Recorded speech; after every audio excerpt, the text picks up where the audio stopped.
What's this? This isn't Genshin Impact. But seriously, guys, what's up, guys? Sumo Phantom here. Welcome back to the channel as always. Hope you guys are all having an amazing day. And it is pretty much currently about 7 in the morning, and I am just woken up. And today is something that I wanted to do a little bit differently. This is Zenless Zone Zero, which is another gacha game made by the same creators who made Genshin Impact, Hoyo. So we are going to be jumping into the main story, because 1.7 has officially released, which eventually is going to release 2 new characters, but it won't be until Phase 2, which is the first of the newest characters is Vivian, which, yes, I actually did manage to pull her on camera, and she's still not being fully worked on yet, but I am a massive fan of her character, and I definitely cannot wait to take her in to the operation battles in the future. I already just cleared this week's, but I'm going to be doing the start of next week's very soon. But if you guys definitely want to see me do more Zenless content, definitely smash that like button and subscribe. But anyways, we're not going to keep you all waiting. Let's jump right on in.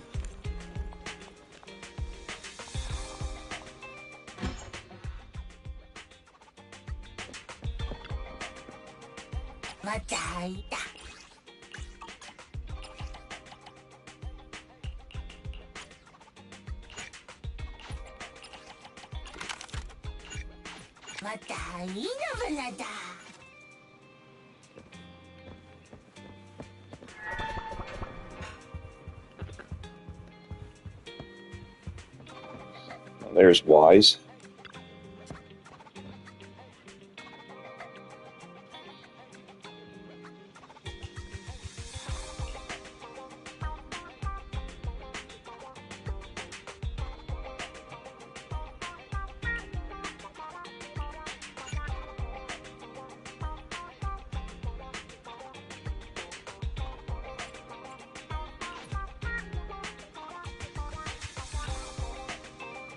I'm also going to be not talking in between the cutscenes either, because it's going to be a lot of important ones as well.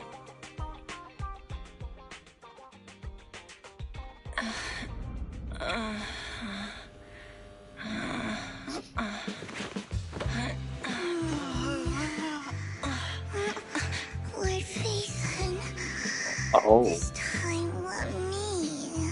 Vivian? Vivian?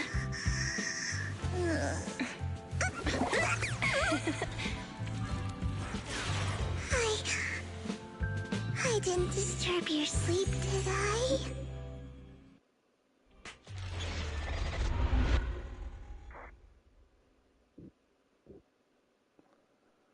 Chapter 7. When I got here, the other Lord Phaethon said you were resting on the couch and just let me in. I meant to keep you company while you slept, but then I dozed off myself. Ugh. I was going to sit here looking super cute, hands cupping my face. You know, like the #1 sleepy face I want to wake up to pose. I can't believe I ended up falling asleep myself. What sleepy face? What pose? That was a lot of words in one breath. Are you sure you got enough sleep, Vivian? No, Lord Phaethon. I was just worried that I had disturbed your rest. Just being able to see you sleeping peacefully is already the highlight of my day. No, my entire month. Though it is a bit late, but... Good morning, Lord Phaethon. You're here super early today, Vivian. Is there something urgent? Mockingbird's death has stirred up quite the storm. I took some time to gather intel. It seems someone deliberately leaked the story that Hugo is an illegitimate child of the Ravenlock family, but I haven't found the source yet. Could it be Hugo's uncle, Hartman? Maybe he's trying to turn people against Hugo and Mockingbird by playing the illegitimate child card. I suspected that too. He could be using Hugo's background to make people believe Mockingbird is just another Top's pawn. To the upper class, Mockingbird may be insignificant, but it has a loyal following among regular folks. But after some digging, I was surprised to find that the public isn't turning on Hugo. They're actually starting to see him in a better light. Some people feel bad for him, some relate to his struggles, and Hartman's the one getting all the heat. Public outcry against Hartman is growing, with many believing he murdered Hugo for his own selfish gain. Topps is hosting an industry summit this week, a responsibility usually handled by the Ravenlocks. But my sources tell me another family has taken over this year at the last minute. If I'm not mistaken, Topps is intentionally keeping its distance from the Ravenlock family due to the current public sentiment.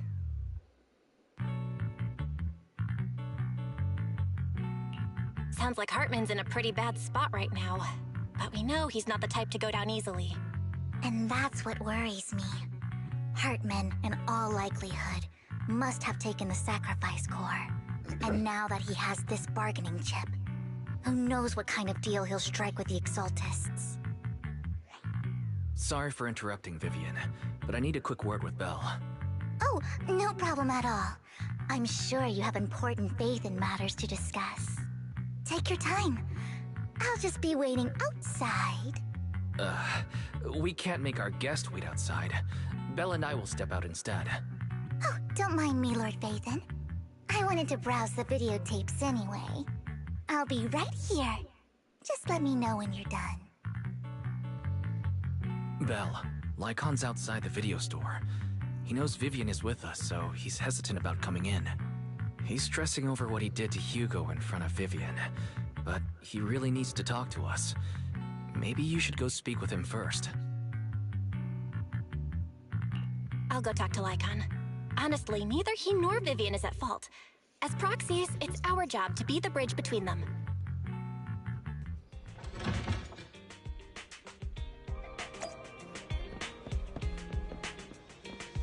She is such a total simp, it's so funny.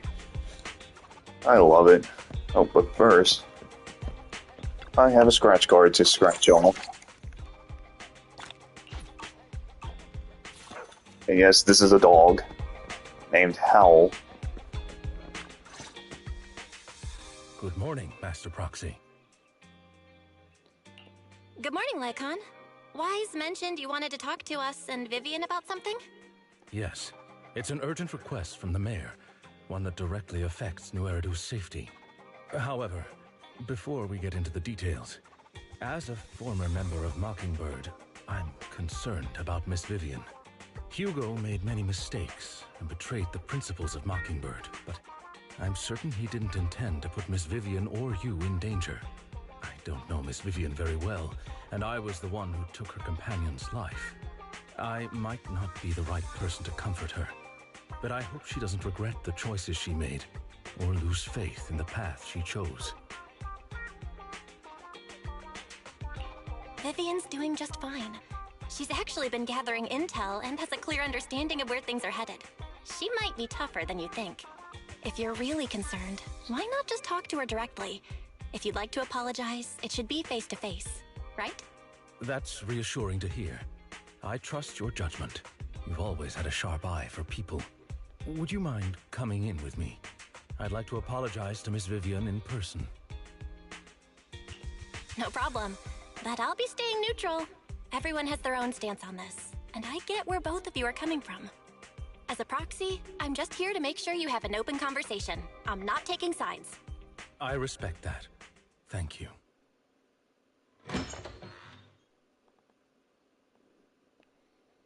Miss Vivian, I'm very sorry about Hugo. You don't have to explain anything. I'm also part of Mockingbird. Mockingbird stands on more than just gain, so it won't fall when fortunes shift. Hugo had his fixations and ambitions. I also have things I must see through. I'm determined to get to the bottom of the Exaltists and the sacrifices. Miss Vivian, as a former member of Mockingbird, you have my deepest respect. You have my word, whatever comes next. I would never harm you or Master Proxy. As for Hugo, please, accept my condolences. Condolences? That's not necessary. Mockingbird has plenty of tricks up its sleeves. This isn't the kind of act that ends so easily. Wouldn't you agree? You're right. Huh? That's it? You two just figured it out? Well, that was fast. Master Proxy, I believe we all share the same goal. Uncover the truth of the Exaltists and the sacrifices. The Mayor has tasked me with inviting you to take on this mission, in hopes we can work together moving forward. If the Mayor wants to work with us, I trust he will demonstrate his sincerity in kind. Mockingbird will not serve as a pawn for the powerful. That will never change. Of course. While the Mayor cannot handle this personally, he will make sure we have all the intel and support we need. Miss Vivian, I know you have your own intelligence network, but for some high-profile shady dealings, perhaps the Mayor can provide you a different perspective. Please, take your time to discuss. If you're open to collaborating, I'll set up a call with the Mayor so he can speak with you both directly. I need to discuss this with Wise and Vivian. With so many people involved in this, we need to be very careful. Of course, I completely understand. When you've made up your minds, you can find me at the Ballet Twins.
Ballet Twins talk to Lycon.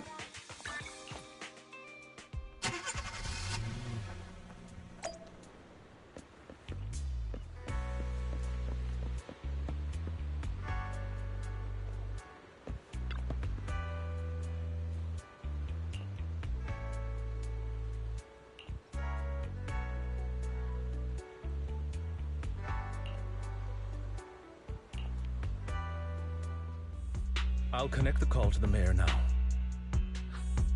My dear friends, I'm glad you're willing to keep working with me. I'm truly sorry about what happened to Mr. Hugo Vlad. I didn't anticipate things would turn out this way. As Mayor, I can't fully condone Mockingbird's actions, but personally, I had a lot of respect for Mr. Hugo Vlad. I looked further into Bringer's map. The sacrifices were created by an Exaltist named Landon, who was active in Janus Quarter. Mr. Landon passed away in an accident a few years ago. Before he died, he was researching sacrifices and was said to have created a batch of serum that could turn living people into sacrifices. The problem was, the serum wasn't stable, and after his death, the recipe was lost. No one knows what happened to the Exaltist in Janus Quarter back then. But it's clear that after the leader died, there haven't been major Exaltist activities in the area. Bringer's map marks the locations where the Exaltists' most successful attempts at creating sacrifices were. Since this person has already passed away, and the Exaltists haven't been active around here for a while, then could it be that this is just Hartman acting on his own? Unfortunately, that's not the case. My sources confirmed that Hartman had been secretly in contact with someone, and they only meet inside the Hollow. Is it possible it's someone from TOPS? TOPS is a huge alliance of corporations. They wouldn't bother getting their hands dirty. Instead, they just sit back and reap the rewards. Everything Hartman is doing is to secure his place in TOPS and strengthen his power within the Ravenlock family. If my guess is correct, Hartman has gotten in touch with the remaining members of the Exaltists that used to follow Landon, helping them create new sacrifices. But what's in it for Tops? There's no way the Exaltists would just hand over their secrets about sacrifices to Hartman, right? A sacrifice outbreak would throw the city into chaos. And that's when Tops steps in, taking control of the situation on their terms. The public will see the mayor as incompetent, while Tops comes off as the real protectors of the city. And when that happens, public trust will shift towards Tops. And Mr. Mayor, you might find yourself in an unfavorable situation. Still sharp as ever, Miss Vivian. So, what exactly do we stand to gain from partnering with you? Please don't tell me you're doing this out of some noble concern for your citizens. I'm not some hero of justice, and I don't believe in lofty ideals or empty promises. We have a common enemy. While our ideologies may differ, we can work together on this. And as proof of good faith, I may not know exactly where Hartman is, but I can fan the flames over Mockingbird's death and escalate conflicts within the Ravenlock family. So it was you behind the rumors. No wonder I couldn't trace the source of the public outcry. I'm not the one who started the rumors. I just helped them spread faster after they leaked. And I pulled a few strings to make sure the story painted Mr. Hugo Vlad as a heroic figure who was unfairly persecuted. As I said before, I had a lot of respect for him, and I'd be happy to clear his name. Now let me lay out my terms for collaboration. After looking into it, I found that the dormant sacrifice you discovered wasn't the only one. There are more places where sacrifices might be lying dormant.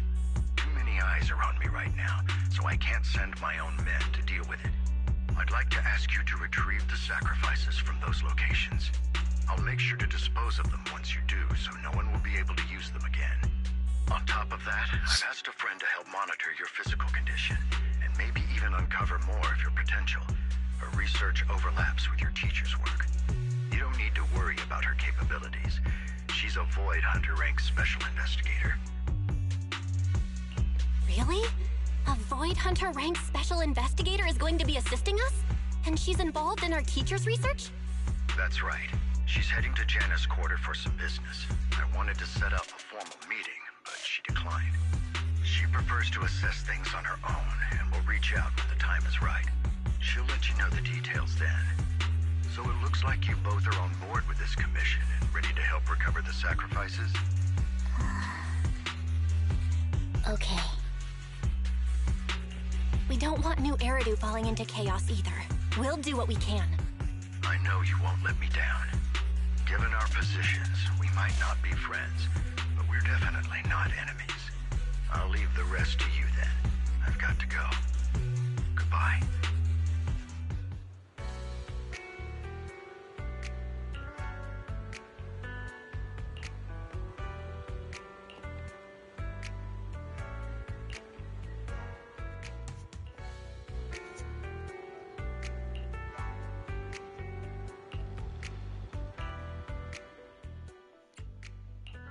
I would never turn down Lord Phaethon. Eradicate all evil. Want a good day, Lord Phaethon. Look, I would never turn down Lord... I'll protect you from any. This is looking for an... Eradicate all evil. Good day. Is the concept asset confirmed? Preparing to move out. Ooh, I would... This is the path I follow. Strike. So I can only take 2 characters, huh?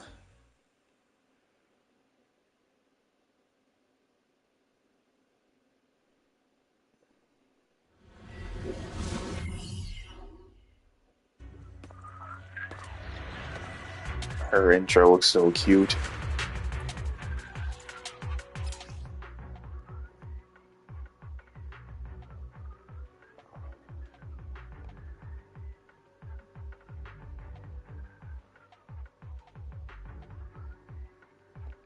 Lord Phaethon, thank you for trusting Mockingbird and me.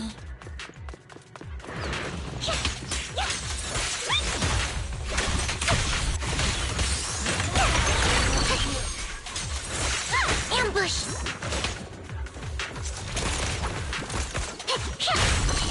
Okay. Scatter! Allow me.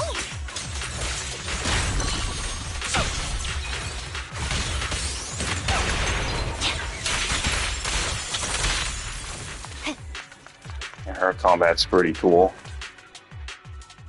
Has someone already taken the dormant sacrifice from here? Or did the Exaltus decide to relocate it? No. If these dormant sacrifices aren't handled carefully, they could awaken and turn against anyone nearby. She wouldn't risk moving them unless it was absolutely necessary. Did she realize the mayor was looking into this?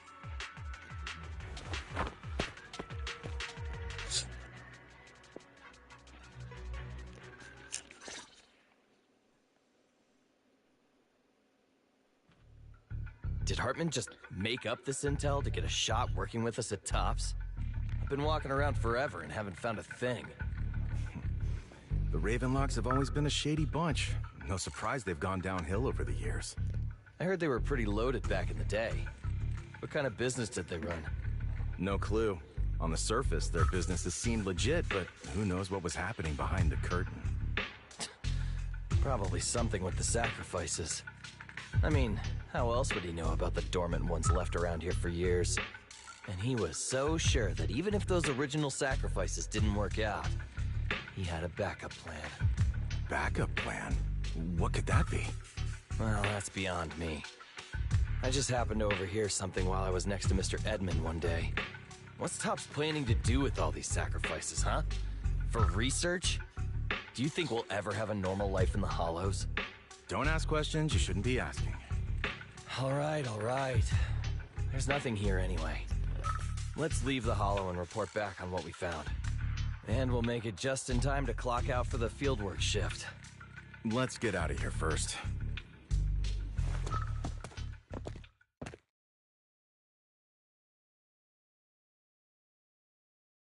Hartman, that fool.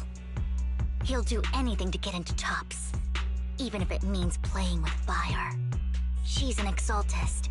Human lives have never mattered to her. The more people get dragged in, the greater the danger.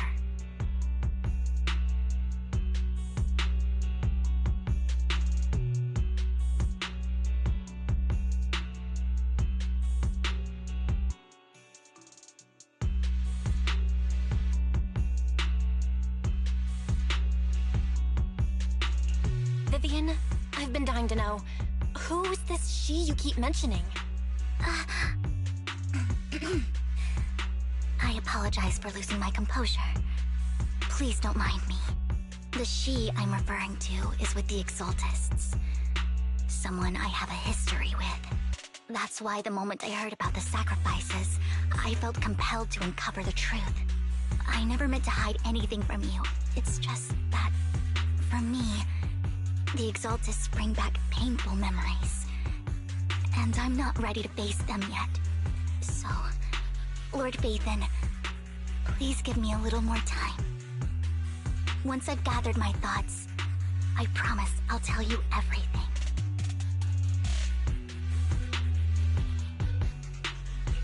Sure, I won't pry anymore. Everyone's got a past, and you don't have to dig up old wounds if you don't want to. I can see the Vivian I know now is super brave and kind. I believe you've really put in the work. Lord Phaethon, if we weren't in such a hurry, I'd spend 3 whole hours singing your praises.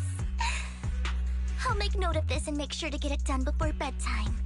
First things first, let's track down those dormant sacrifices. The Exaltists have probably realized someone's after them by now.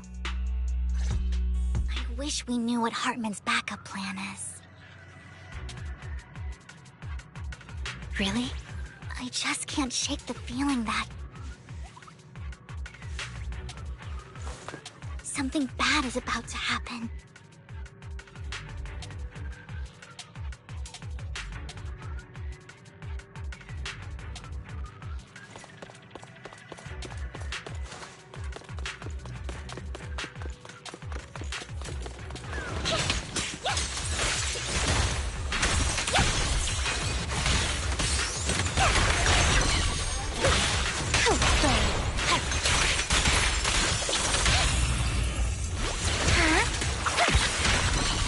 cute.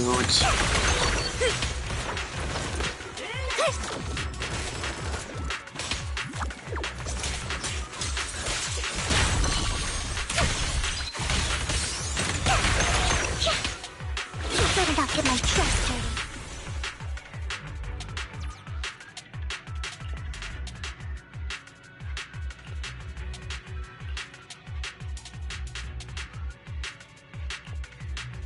Hugo may have done terrible things, but he had his reasons. Mockingbird might be seen as the bad guys by a lot of people, but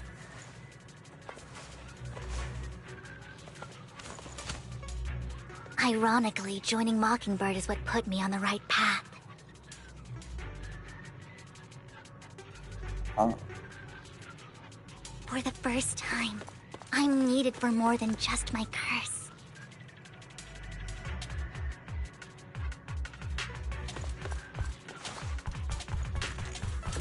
Oh yeah, I forgot about the curse.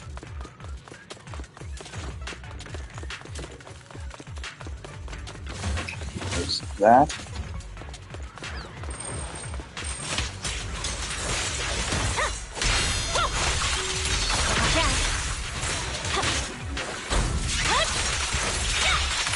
Press forward. Nothing here either. Are we too late? Well, that just came out of nowhere. There's...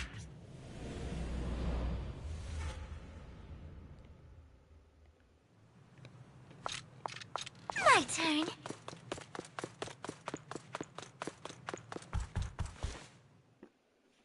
I knew it was you, Vivian. Camille, what are you doing here, sis? Are you destroying the dormant sacrifice?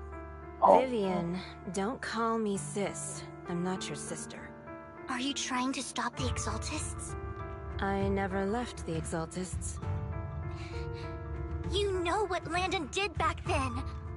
Lord Landon did it for the Creator. His methods may have been extreme, but they were necessary. Back then, you walked away. You should do the same now. We didn't meet today. Take your friends and leave. What's wrong? Are you being forced into this? I can help you. Help me? Like how you helped her? Vivian, you're crying. You see me, don't you? No, You haven't changed a bit, Vivian. No need to hide your tears. I know exactly what's ahead for me. You've made your choice, and I've made mine. One last piece of advice. Stay out of this. She loathes you. I won't tell her we met today. Don't show yourself around us again. Camille!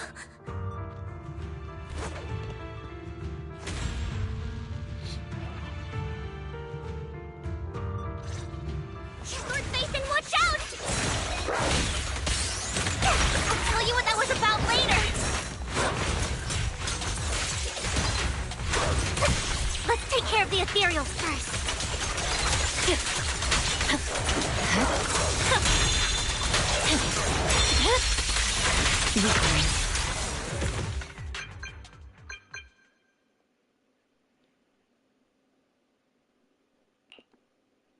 You two took longer than I expected. Did something happen? We searched the coordinates the mayor provided. Most of them were already empty. No dormant sacrifices. Camille, the Exaltists have been actively destroying the dormant sacrifices. The Exaltists? There's no reason for them to go after the sacrifices, right? Vivian is telling the truth. I saw it too.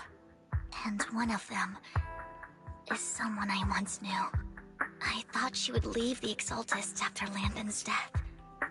But she stayed. Do you have a history with the Exaltists, Vivian? When I was a child, I stayed with the Exaltists for a while.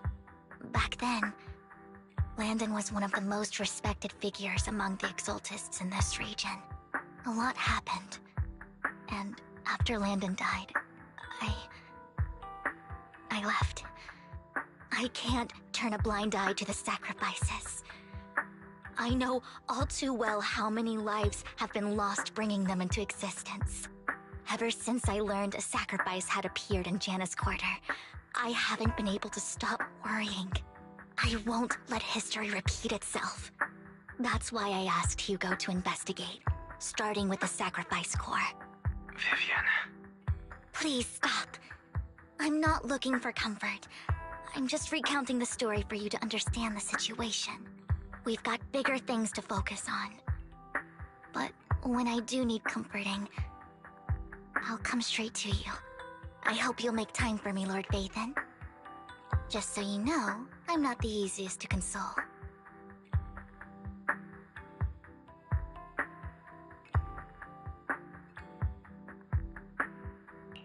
No worries.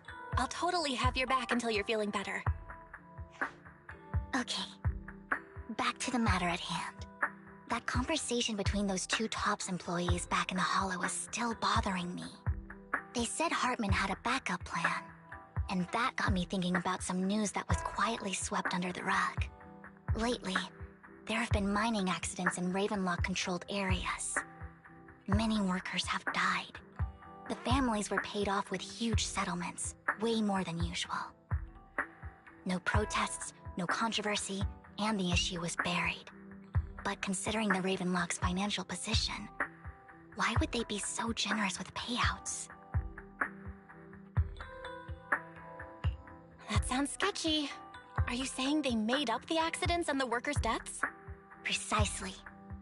I don't think those workers died in mining accidents. I'm planning to reach out to some old friends, see if they've heard anything about this. Do you have time, Lord Vathan? My contacts are just near 6th Street. Care to join me?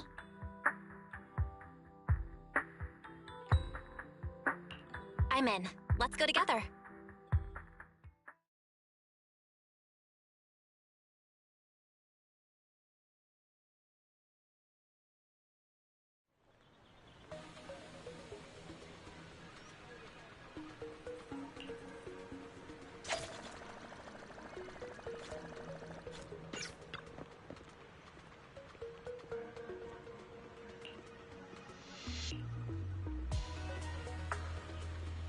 An old friend of mine said she has some new intel.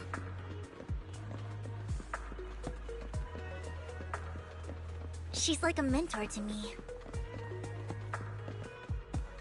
I learned a lot about data scraping on the internet thanks to her.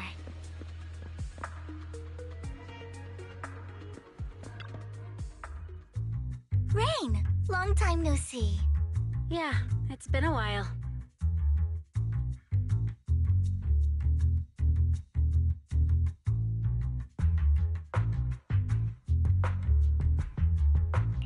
Rain?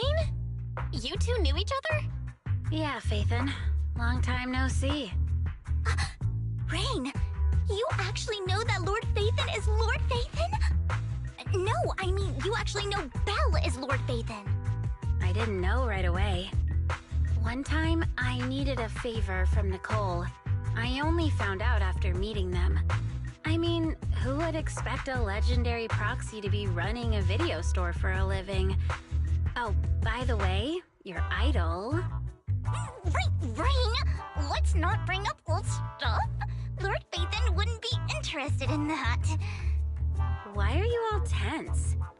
Right, Lord Vathan lives on 6th Street too, and might know your idol. Remember when you traced that post on Internet to 6th Street and actually went to check it out? And you came back all bummed, spouting nonsense. Like there was only a black cat at the location, and maybe your idol is actually a talking cat. Or something like that. I know that black cat. I'm always sneaking at snacks. Lord Vathan, please, let's drop this topic. Come on, Vivian. It's been years, and you still won't say who your idol is. If you'd just let me, I'd have tracked them down ages ago. I get it. You want to find the person who's important to you on your own. But you've tried so hard already. It's okay to... I'm sure your idol won't hold it against you. I shouldn't have come to see you. Huh? He's What's so wrong? embarrassed. Hey, Rain. Vivian said you might have some new intel. So let's get to the important stuff first. All right, let's get down to business. Here's something I'm pretty sure about. The Ravenlock family's claim that those missing workers died in an accident? Don't buy it. The last signal from those workers was near the Hollow. Then communication went dark. I think they were taken into the Hollow. And yesterday, I picked up that the Ravenlock family secretly hired some people to search the Hollow's perimeter. I caught a weird distress signal from someone and managed to track down the source. When I tried to reach out, the signal cut out completely. The last trace of the signal was near Lumina Square. Finding someone in real life isn't really my thing, so that's where you come in. Okay, we'll check things out. You just said this is something you're sure of. Do you have anything you're unsure about? I dug up some info online, and one thing stood out. A few days ago, there were some creepy sounds coming from an abandoned warehouse by the port. The place was locked up, so no one could see what was happening inside. Not sure if it's related to your search. If you don't find anything useful around here, it might be worth checking out. Well, that's all I have for you. Thank you, Rain. Don't get all emotional on me now. I'm just helping out a friend. This one's on the house. Consider it payback for the favor you did me last time. But if you still want to find your idol, hit me up. I've been curious for what... Alright, don't worry about it. I'll manage it myself. Stop being so nosy, Rain. Nosy? Nah, just professionally curious. What kind of person is worth all this searching, huh? But honestly, whoever they are in real life, they've become a part of you. You've come a long way in this search, Vivian. I much prefer the person you are now. So if you find this person, don't chicken out. Go meet them. People will appreciate you for who you are. Rain. I might not care about the real world or what it'll be like, but I hope everyone I know can live a good life. I'm counting on you to save the world, guys.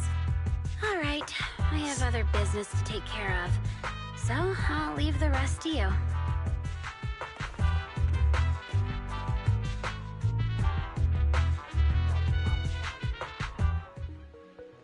Lord Phaethon, please pay no mind to what Rain said.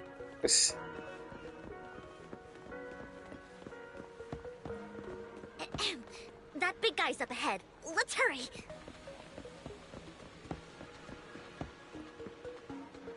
It's a bang boo.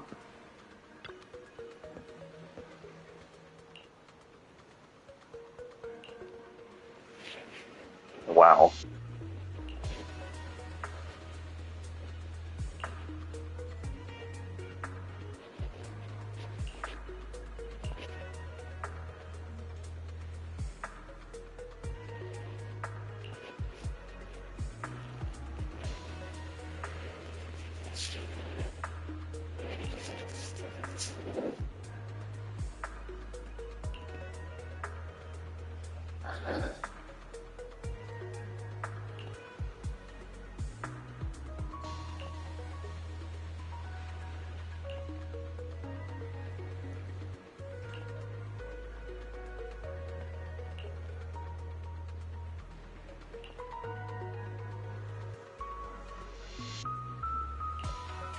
Like I said, if it looks like I'm going too fast, guys, I would definitely pause to read if you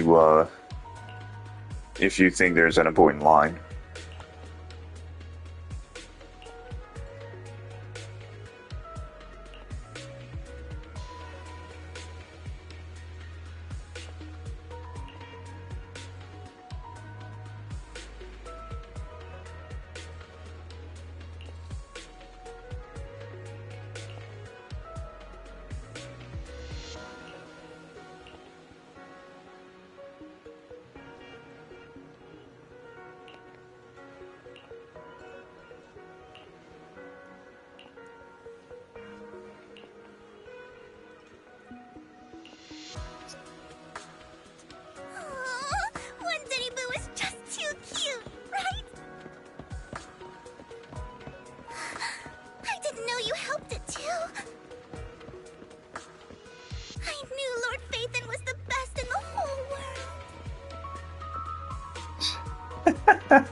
Don't take me back, please. I was wrong. I know I messed up. I don't want your money anymore. Please, no. Calm down. Who are you? I won't say anything. Just let me go. I don't know anything. I swear, I know nothing. We're not PubSec, the HIA, or the Ravenlock family. We won't force you into anything. There's no need to be afraid. What do you want from me then? We simply want to know where the Ravenlock family took you and what they made you do. I can't say. I can't tell you. I have a family. They'll hurt them. You never saw me. Please, just stop asking. Don't you wish to see your family? I don't deserve to see them. It's my fault. I was greedy. I did this to myself. But your family must miss you dearly. I'm sure they won't blame you. No, it's my fault. It's all on me. I don't want to drag them into this. If the whole ship is sinking, no one on board can escape. I'm just a nobody. And right now, there's nothing I can do to change anything. If you care about your family and friends, now is your chance to stop the disaster before it's too late. Even a butterfly flapping its wings can send a tsunami surging across the ocean. No one knows how this will turn out. But if you do nothing now, the only thing waiting for you at the end will be regret. We're not here to turn you in, and we won't force you to confront them. You'll be safe with us. I'll help you return to your family. But you must tell us precisely what happened. Hartman offered a huge amount of money, looking for workers to go into the hollow to guard something. The money was way too good. We all kind of figured something wasn't right. I thought it was just smuggling or guarding some kind of illegal ether resources, so I signed up. After we sent in our applications, Hartman's men took us into the hollow. The first place we went, there was a strange box.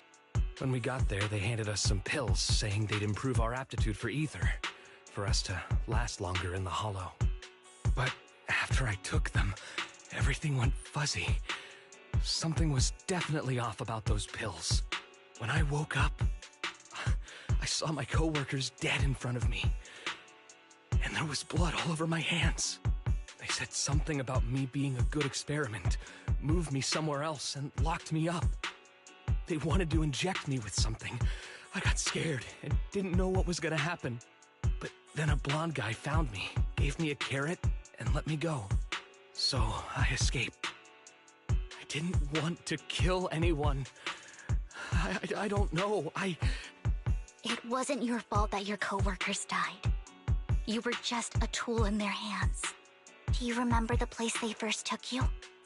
Do you know what was in that box? I only remember the first place was like a rooftop. I think it was on top of a tall building. What exactly was in that box? I can't remember. I'm not lying. Those pills they gave us, they make you hallucinate. I took just one and my mind felt like it wasn't my own. My memories turned into a blur.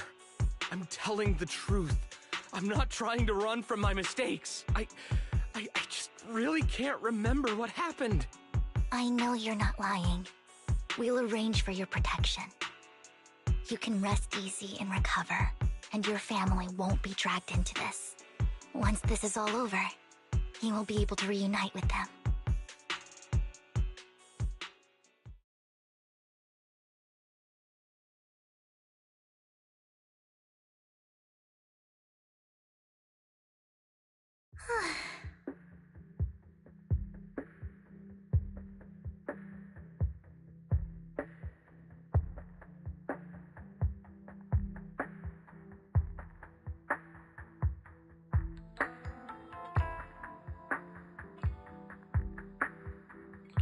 I've been meaning to say this for a while, Vivian. You're just so calm and decisive when things get tough. Totally different from the impression you gave me at first. Actually, I wasn't always like this. I used to run away when things got tough. There was even a point where I just wanted to disappear. As if my very existence was the source of suffering. I wondered. Perhaps leaving it all behind could put an end to the pain. Whoa. It's hard to imagine you like that. I mean, you had this super intimidating vibe when we first met. Well, I was on a mission at the auction when we first met. And just as Rain said, I've come a long way from who I used to be. Speaking of Rain, it's still wild to me. I never thought you and I would have mutual friends. And you even know one Denny Boo. Can you believe we might have passed each other so many times without even realizing it? Enough about me. Tell me more about you, Lord Phaethon. Where have you been? And what have you experienced?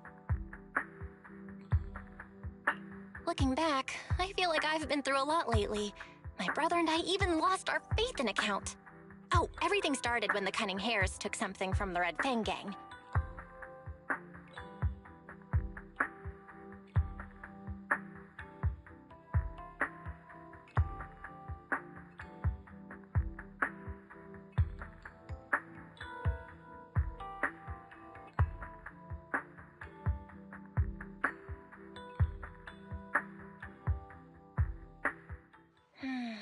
I remember it should be around here. That store's been sitting in my favorites for ages.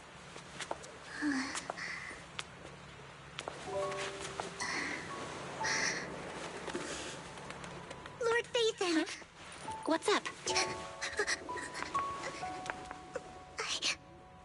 I've seen that black cat on 6th Street. That harmonica in the outer ring you mentioned. I've heard it before, too. I've even been to the monument outside Hollow Zero. But none of that was a coincidence. It was me.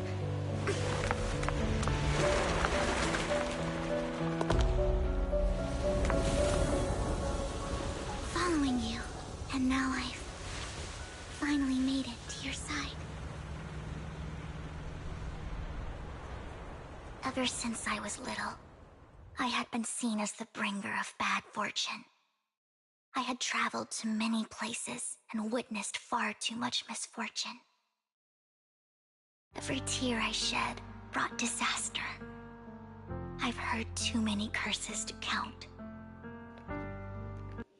Alright guys, I gotta get a picture of this. I loathed my tears as much as I despised my own existence. Wherever I stayed, tragedy followed. I had roamed too many places, and each time, it ended the same way. I didn't know where I could go anymore.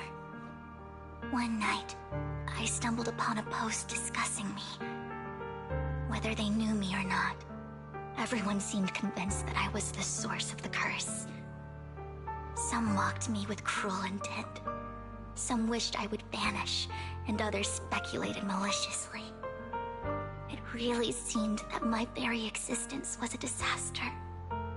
In that moment, as darkness enveloped the city, I saw lights flickering to life all around New Eridu.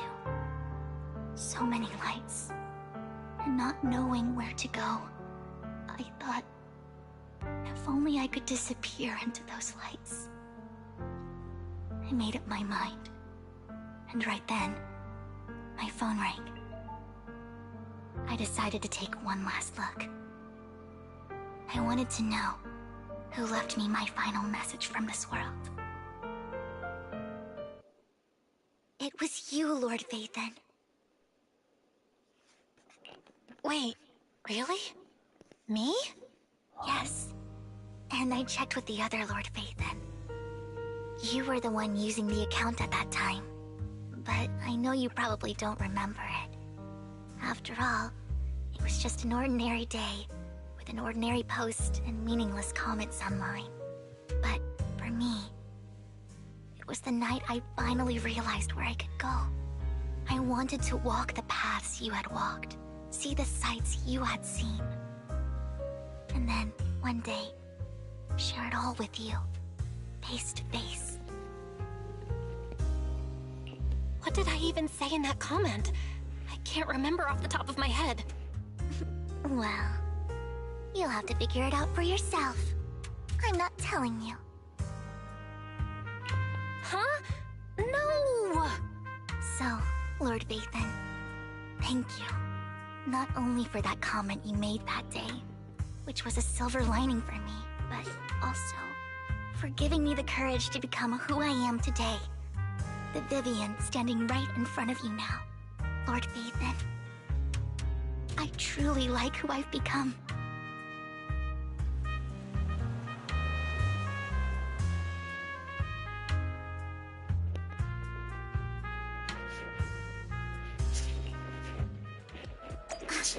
Lycon just sent a message. There's an update. Let's head back to the video store and go over the details together.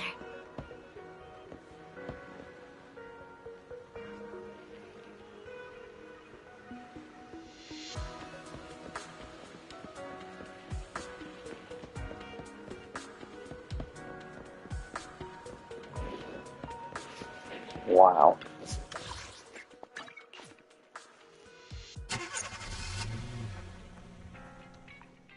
Belle, you're back. Lycon told me he wanted to meet up with us online to discuss things when he returned.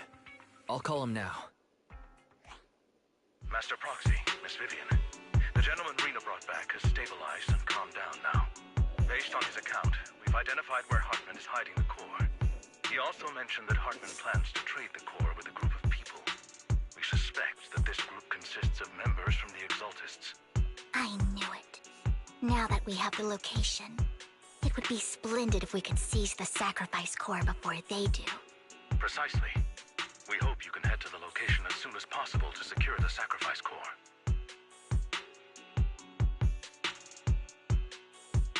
We've got this. I have other matters to attend to, so I'll leave the retrieval of the sacrifice core in your capable hands. The mayor's friend that he mentioned before will also be assisting you this time. The target coordinates have been shared with her, and she'll meet you there. Please ensure your safety, and I wish you all the best.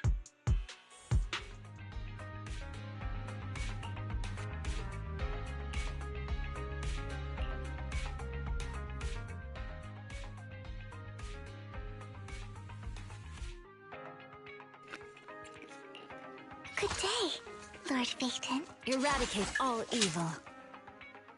I wouldn't... Ooh, we really harmonize. This is the path I follow. Also, one thing I forgot to mention as well in this update, guys, is they added 2 new voices for the 3 selected characters, which is Grace, Rena, and Coletta. Which, in case if you guys want to know who they are, they actually voice Shenhe and Clorand in Where's the Genshin. sacrifice core? You really think I'd stroll around? I'm the one offering the sacrifice core here. I'm curious, what Lady Dina's got lined up for me in return? I'm just here to verify that the core you mentioned is real. Once that's sorted, Lady Dina will give you a proper response. Our partnership isn't just talk. We need to be sure you have what we need before moving forward. Sure thing. I'll take you to where I keep the core. Once you verify it's legit, have Lady Dina come over. We'll lay everything on the table face to face. All right, lead the way. It seems Hartman is trying to bargain for more. What a greedy and insatiable man. It's just that... why would they only send Camille for something as important as the sacrifice core? And I can't shake the feeling that Camille doesn't want Hartman and Dina to meet. Why is that? Who's this Dina he just mentioned? Is she the leader of the Exaltists? Kind of. Lord Vathan, I really think we should hurry. We must get to where Hartman keeps the core before anyone else does. I've got a shortcut planned, but there are gonna be ethereals along the way. I'll let you handle them, Vivian. Don't worry, Lord Vathan. You're in capable hands. I'll ensure your safety. Fool! Ethereals! Stay away from Lord Vathan! Fine. Still definitely my favorite character ever.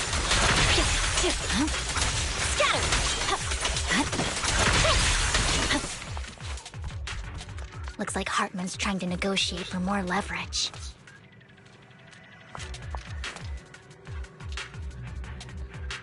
Think we'll have to Let's get flank out them? of here before we're spotted.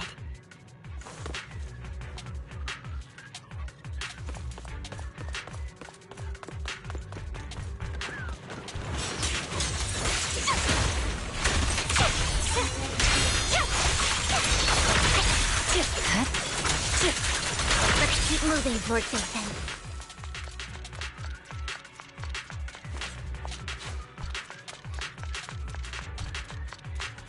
Leave the enemies to me, Lord Phaethon.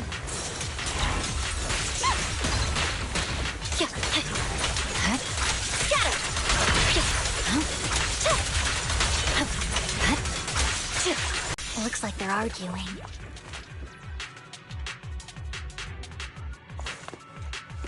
This is our chance. Let's hurry.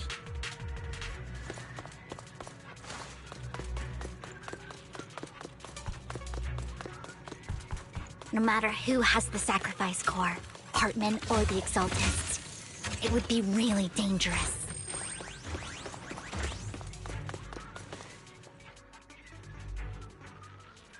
Hand over what's in the box. Or we do this the hard way. Vivian's definitely getting serious now. Me, little girl. Let's hurry and secure the sacrifice core.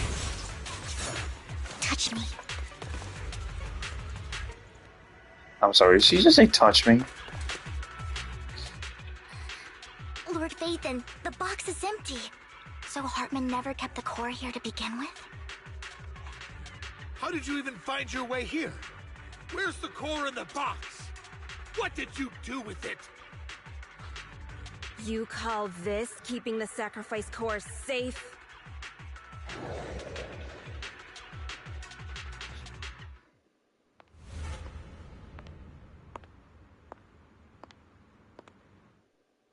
Vivian, it's been ages. Dina. Dina! Oh my, you actually remember me. So sweet. Look at you, thriving. I thought you'd totally forgotten about our past. So, tell me, do you ever dream about the people you've killed? Are they crying in your head all night? Back then, I had no idea. You had no idea? While you were soaking up all that love from Daddy and everyone else, you had no idea what was going on? I wasn't... Lady Dina, Miss Vivian didn't actually... Camille, when did I say you could meet up with Hartman today? I just wanted to make sure the sacrifice core is legit. I was worried Hartman might try to pull a fast one on us. Really? So loyal. I thought you'd be more like the old days. Just a few words from Vivian, and you'd be plotting my demise. Just like what you did with Father. I won't, Lady Dina. Don't even think about betraying me, Camille. You owe me for what went down back then. However, I do understand your worries. This core, it's fake. No way! I got this straight from Hugo. It can't be fake. How can you just claim it's fake without any proof? Ugh, seriously?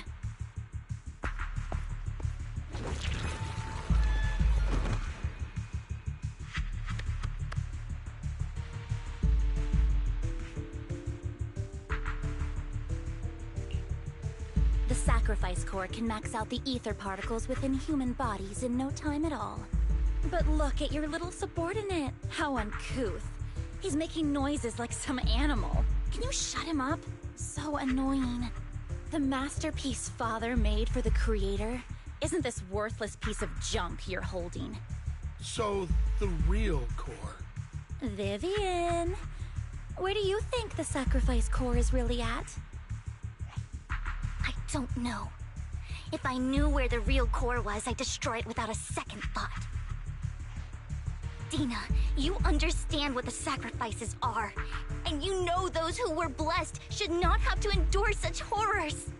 Oh? They shouldn't have suffered those horrors? Weren't you the one who decided if they'd be blessed or not? If it weren't for your tears, how would they have encountered such misfortune? How self-righteous, Vivian. Their fates were in your hands. It was you who brought disaster on them. Landon just needed an excuse. He needed someone to blame. Whether I shed tears or not, he'd treat living beings as mere subjects for his sacrifice experiments. Dina, you know all of this. Landon even went so far as to sacrifice you. Shut up, shut up, shut up! Father did it for his great cause. Vivian, why do you always mess everything up for me? Everything! You did it before, and now again! You just had to ruin my plan. I was so close to fulfilling Father's last wish. If you don't give me the sacrifice core, be prepared to become food for the ethereals. I told you I don't have the sacrifice core. Otherwise, I would have destroyed it already. Lord Phaethon, find the right moment to retreat. She can be quite unpredictable when her temper flares. Oh, really? You don't have it? Then I suppose there isn't a reason to keep you alive.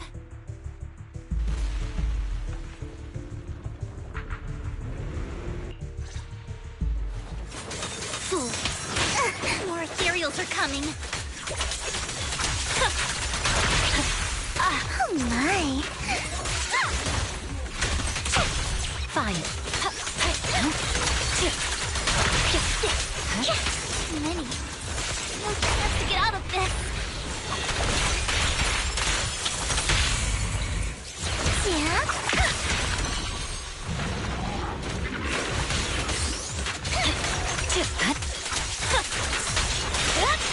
Press forward. Stay away from Lord Phaethon! There are so many.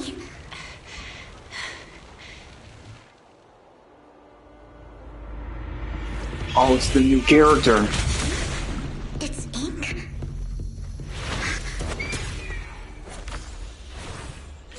This is the new character. Good fortune, closed gate, safety.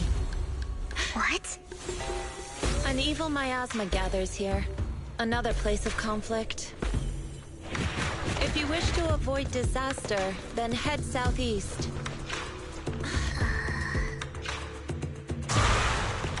Now! Thank you.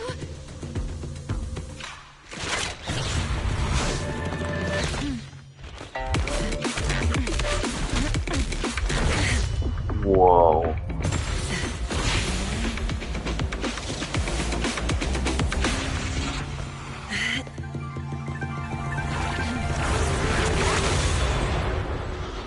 Oh, so badass. Finally, peace and quiet. You must be Belle, right? Mayflower mentioned a special partner might need my help. Can I ask, who are you? I'm the 13th generation master of Yunque Summit. You can call me Yishuan. Mayflower passed on your info, and I was curious what kind of person you are. So we got I came Yuan. to see. At first, I thought it might be a hassle, but your energy feels really calming. Quite nice, actually. Oh, so you're the investigator the mayor talked about. Yes. He also asked me to be your temporary teacher and offer you a bit of guidance. Guidance? What exactly does that mean? Unfortunately, this isn't the right time or place to talk. I have some investigation work to catch up on, and it seems you've got quite a lot on your hands, so let's part ways for now. I'll find a good time to visit you soon.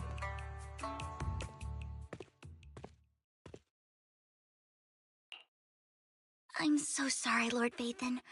I'm just not feeling very well. I think I'll head back for now. I'll investigate the sacrifice core and reach out once I find something.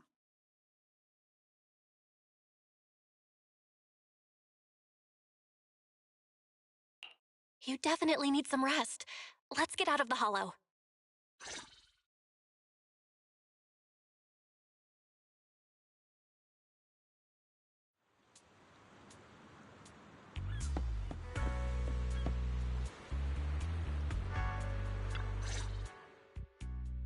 Lord Vathan, are you going to rest now?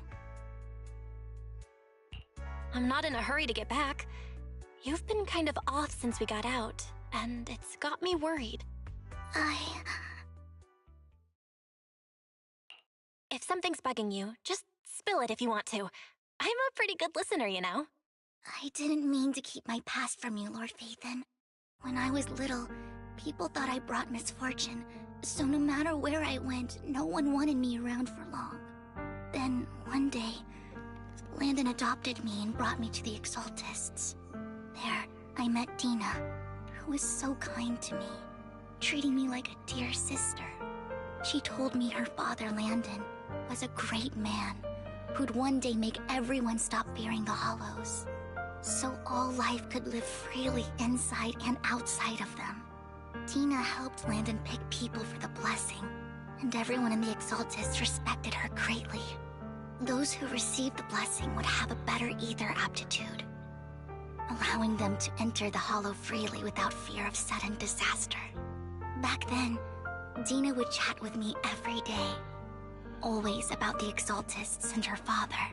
But things between us shifted when Landon asked me to step in for Dina.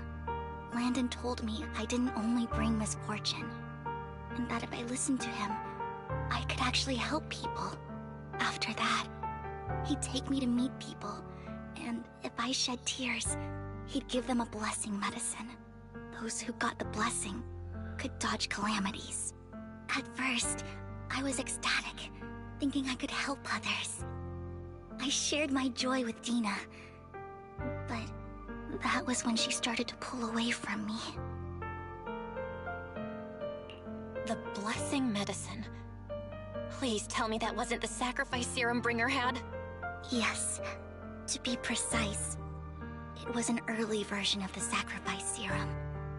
Landon's medicine wasn't stable. The medicine Landon developed could boost abilities quickly, but also sped up the development of ether corruption.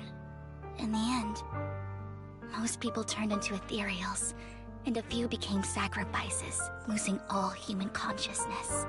The ethereals were killed while the sacrifices were given to the higher-ups of the Exaltists. The Exaltists wanted the sacrifices to hold human consciousness, so Landon's medicine was seen as a failure, and he gradually lost influence within the Exaltists. One day, I saw Dina, and tears streamed down my face.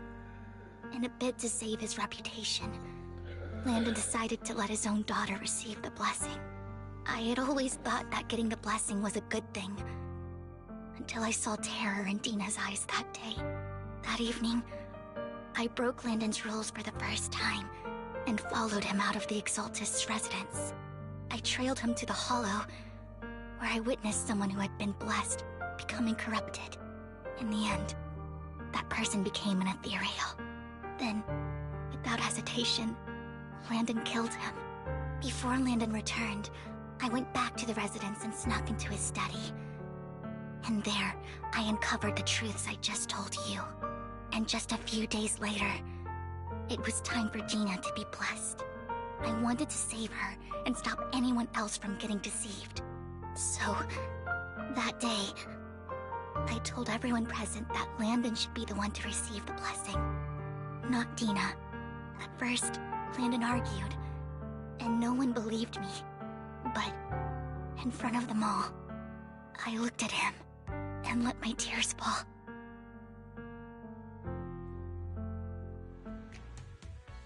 Lord Landon, please accept the blessing. Vivian, you... Why won't you accept the blessing? Were you lying to us? Ungrateful fools! You have no use anymore!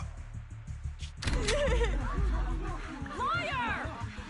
Run! Run! Dina! Dina, wake up! We have to go!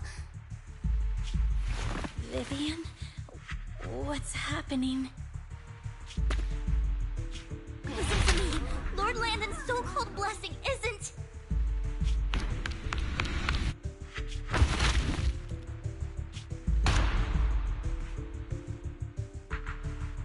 Father!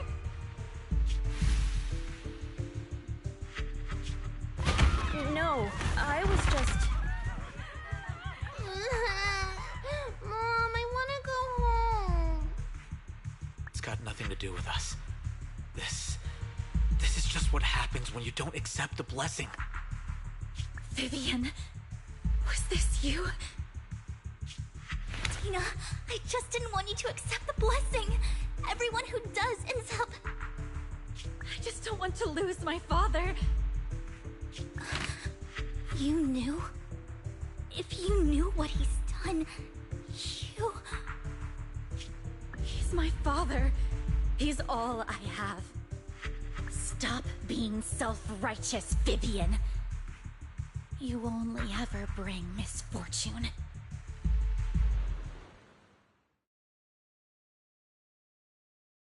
I thought once Landon was gone, Tina would leave the Exaltists. I never expected her to continue his research, or that Camille would stay. Camille lost her entire family in a hollow disaster, so she's always supported the Exaltists. She's not a bad person. She's just someone searching for hope. She joined the Exaltists very early on, and even watched Dina grow up. That day, she was just so desperate to save Dina that she... All these years, she's been following Dina, taking care of everything out of guilt, I think. But I didn't just fail to save Dina. I trapped her. I see misfortune approaching, but I can never change its course or avoid the bad ending. Maybe I really am a bringer of misfortune.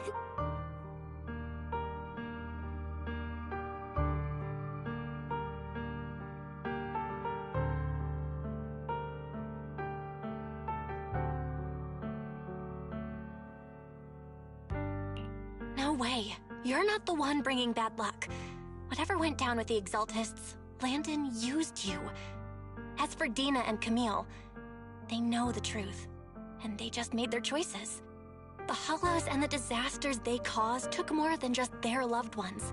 But not all survivors cling to obsession and hatred like they do. Lord Phaethon. You need to believe in yourself. You're currently resolving the sacrifice crisis with your own effort. I remember you saying you really like yourself now. So what's changed? Yes, that'll always be true.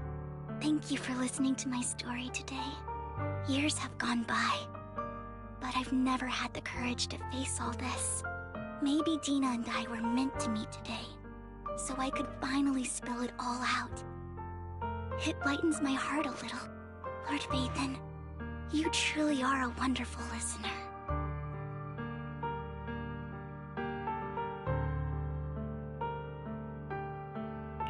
Whenever you're feeling down, don't hesitate to come to me. I will. It's been such a long day. You must be exhausted. I'll track down the location of the sacrifice core and let you know what I find. Good night, Lord Phaethon.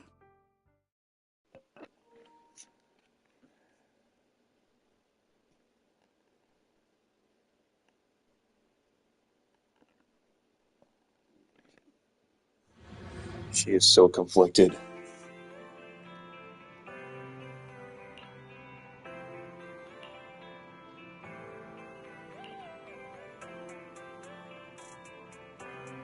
I feel so sorry for her, just having this bad of a past. But I know, deep down, she's there. Still always will be there for the proxy. And I'm sure that she could reunite with Dina.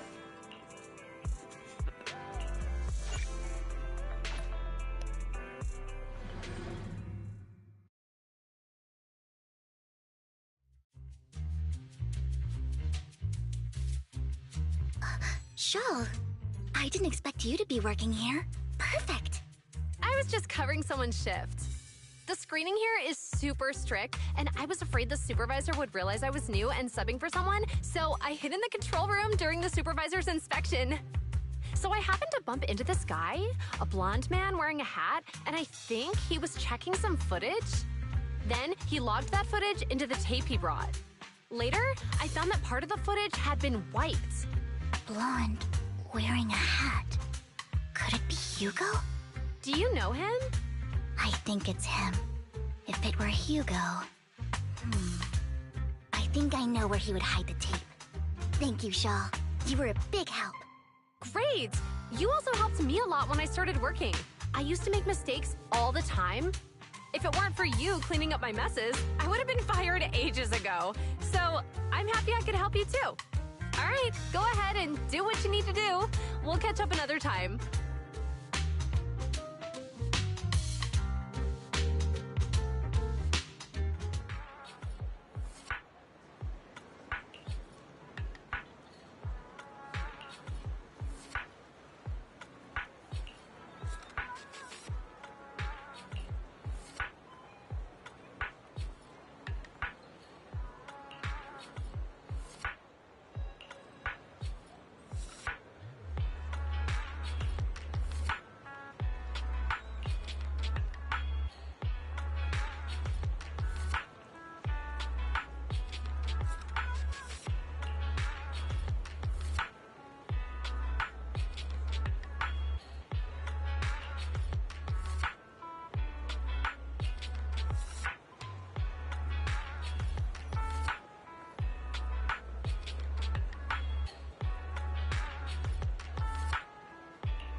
If I'm not mistaken, you and Vivian share the same goal.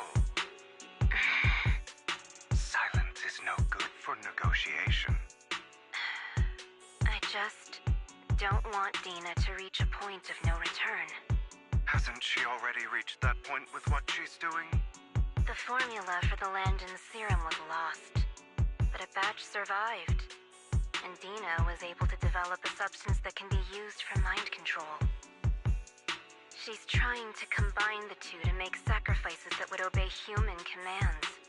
If the dormant sacrifice and the remaining Landon serum are destroyed, we can put an end to this. Dina's concoction can't create sacrifices on its own.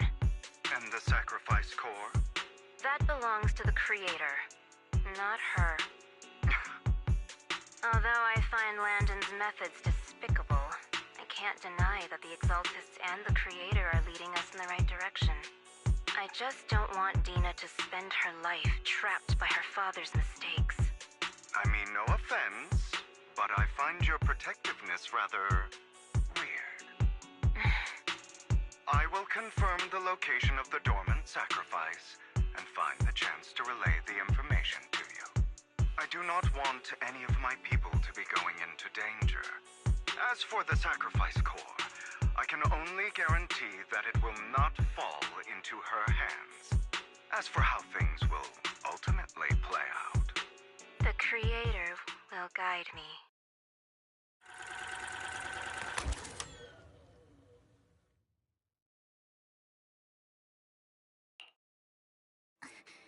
Camille was actually destroying the dormant sacrifice? Now Camille's actions make sense. But why did Hugo never tell us? Hugo... he... Belle, Lycon said there's something urgent he needs to discuss with us right now.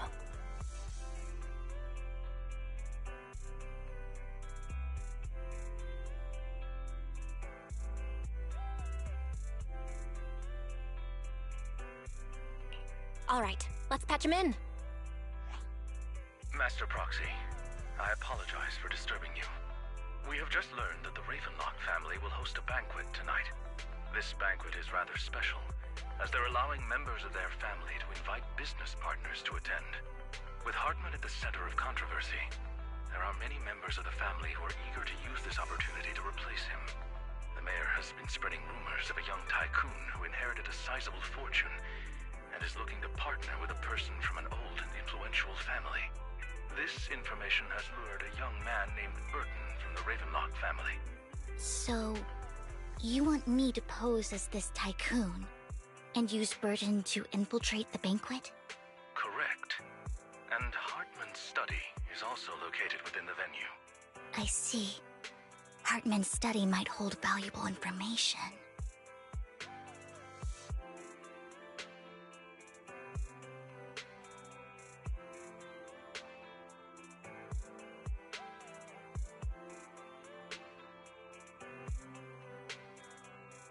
So, what should I do?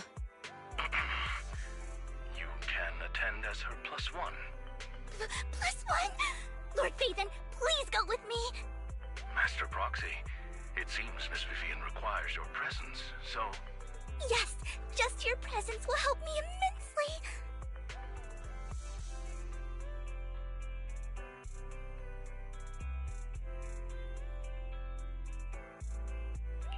All right, then let's go together. I'll send you the time and place for the meeting with Burton. If you encounter any danger, please evacuate immediately or contact me for backup. I hope everything goes well for you tonight.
Miss Banshee, I believe I've shown you my sincerity.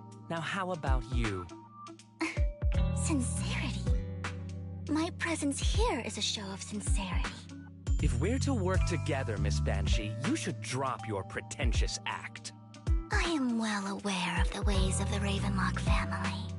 If I were to come empty-handed, I probably wouldn't even be able to make it out the front door tonight. Since I agreed to come with you, and even brought along my most precious companion, does that not show my deepest sincerity? No need for such an off-color joke. Our door is always open for those coming or going. We both know what's what, so let's cut the small talk. I know far more about how the Ravenlock family made their fortune than most here. I am also well aware of why Hartman, despite such a massive scandal, still remains in power. Oh? Do tell. Exaltists, blessing, sacrifice, Landon. Where would you like me to start?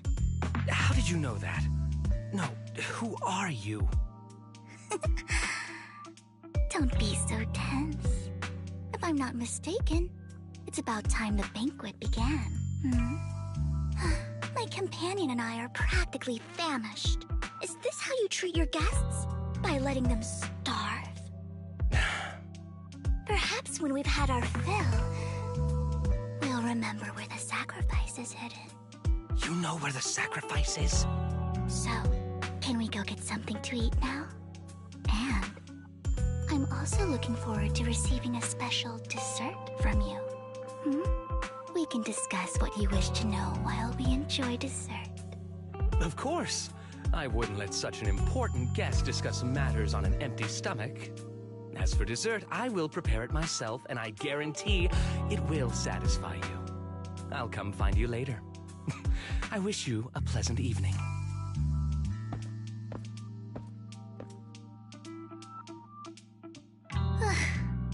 These kinds of people are exhausting to deal with. I really don't know how Hugo used to put up with it.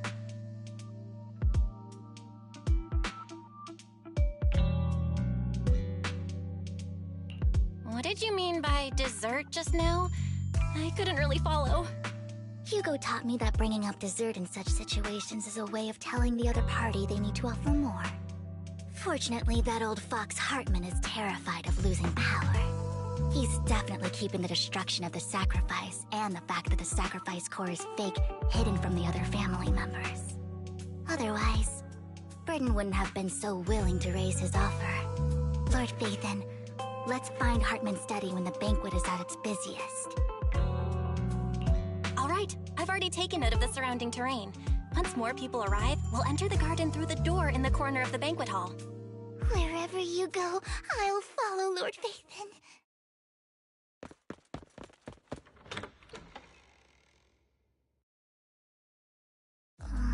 Isn't this going a bit too well?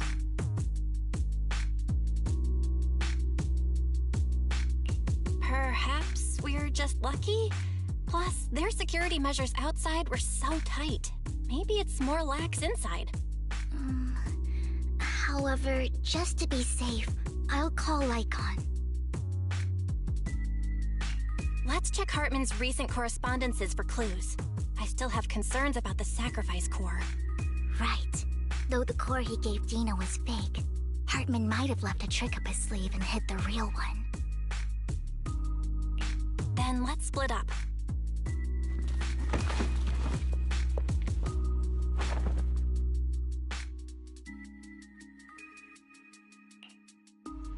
Esteemed guests, is the catering banquet not to your satisfaction? So much so that these two distinguished guests felt the need to come to my humble office to scavenge for food. Don't want to come out? Well, after all, you don't have long. Burton, that greedy idiot, fell you into my territory. I suppose I should thank him. Otherwise, I would have had to go to great lengths to eliminate you Vivian, Phaethon, give Hugo my regards. Tell him I shall be taking the wealth and power of the Ravenlock family for myself.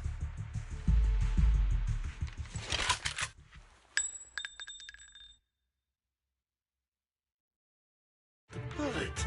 How? Dear Uncle, why must we be so distant with one another?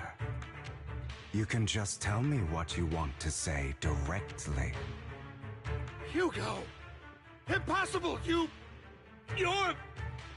Uncle, you must know a Ravenlock will never stop until they get what they want. Did you really think I would be defeated so soon? When I have yet to trample you into the dirt. You filthy bastard! You only know how to resort to these petty tricks! Petty tricks?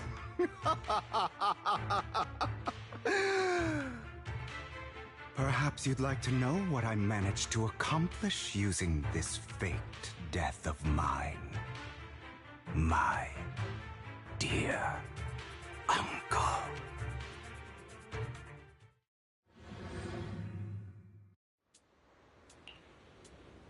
Faking my own death. Hope it's all worth the theatrics in the end. It was just to keep Hartman off my back, but maybe I went a little overboard. The manager must be pretty shaken up. I should apologize at some point.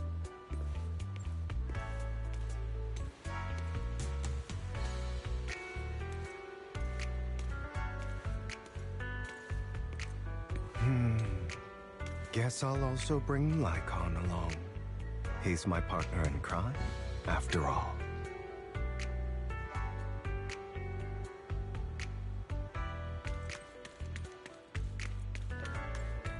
Yep, I knew he was not dead, as he never would die so soon. You're late. So strict. Spare me a moment to catch my breath, will you?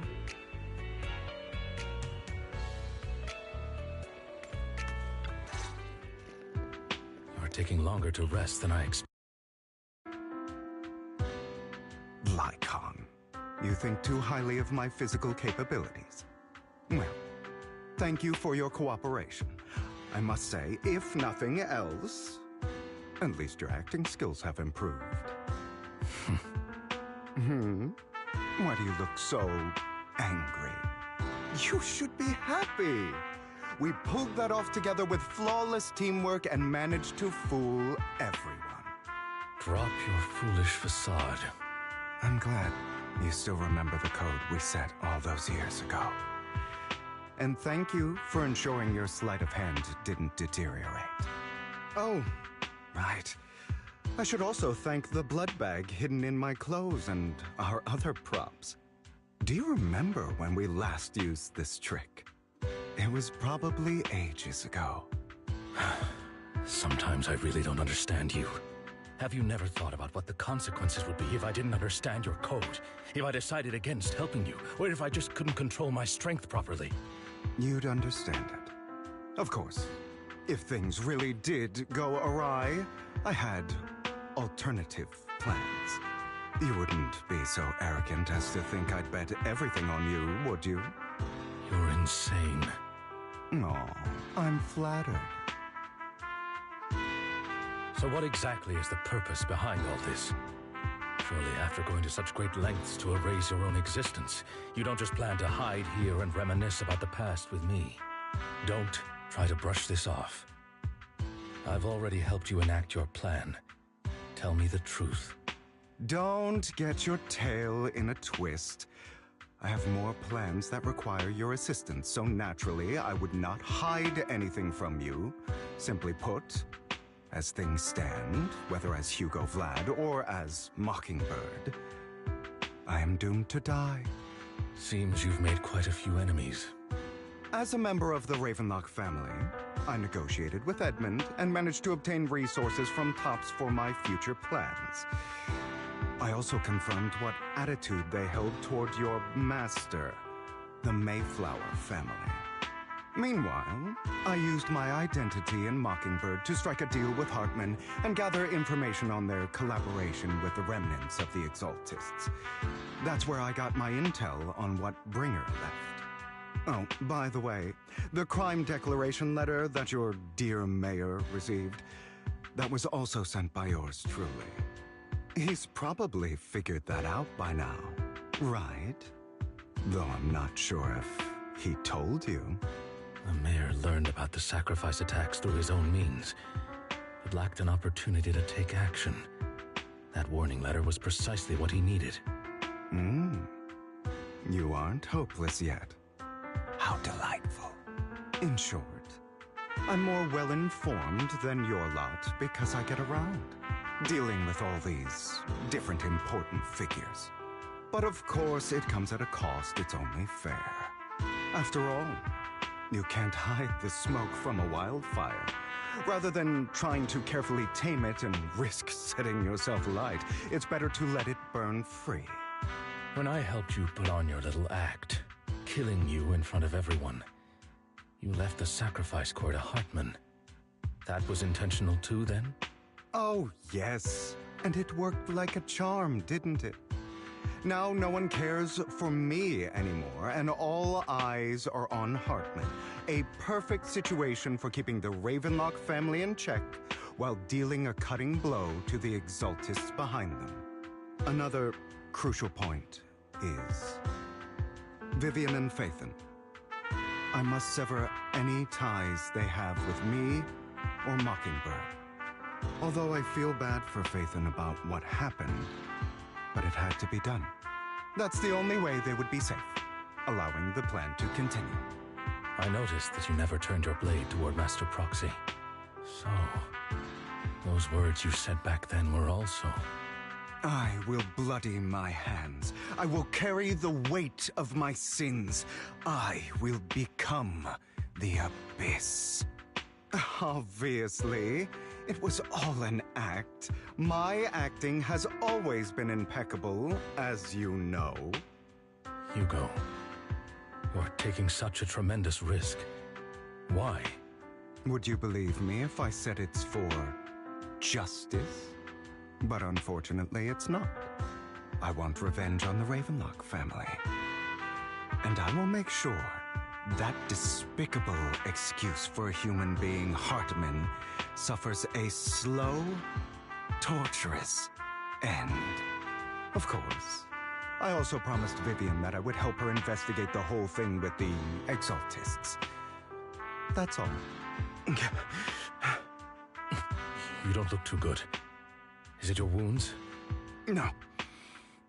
This is the first problem I plan to resolve. Lycon, do you have a place that is sufficiently discreet, quiet, and can take a lot of damage?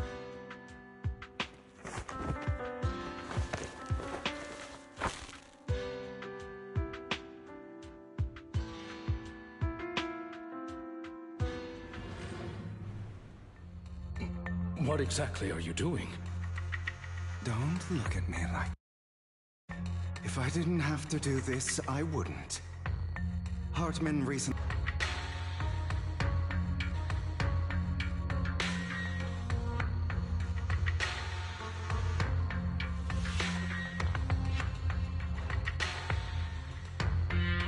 After finding out about it, I quickly found someone to help analyze its composition.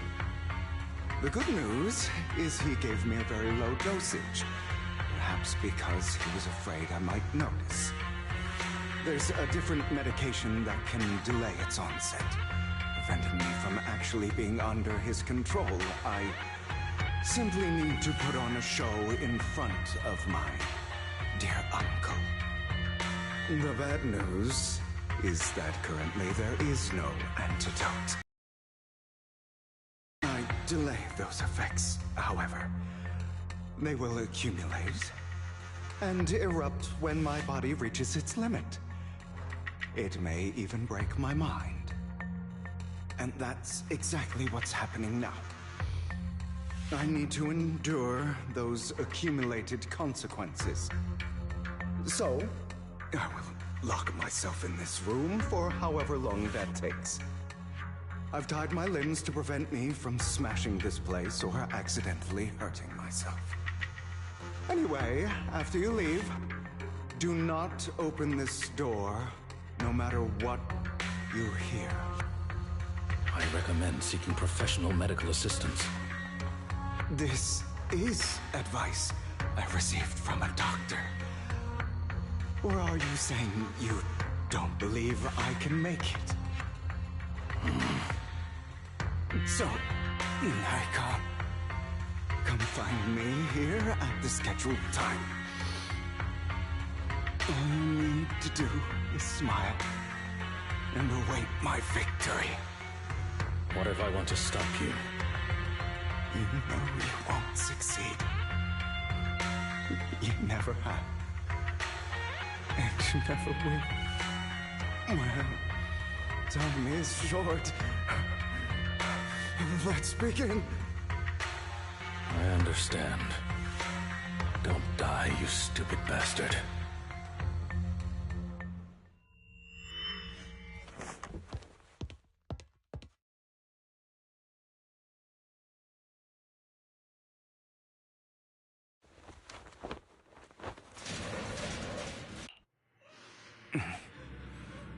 Is this because the side effects haven't worn off yet?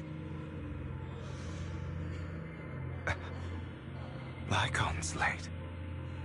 I'm surprised. Or is something wrong with time itself? Looks like someone's over there. Might as well go ask.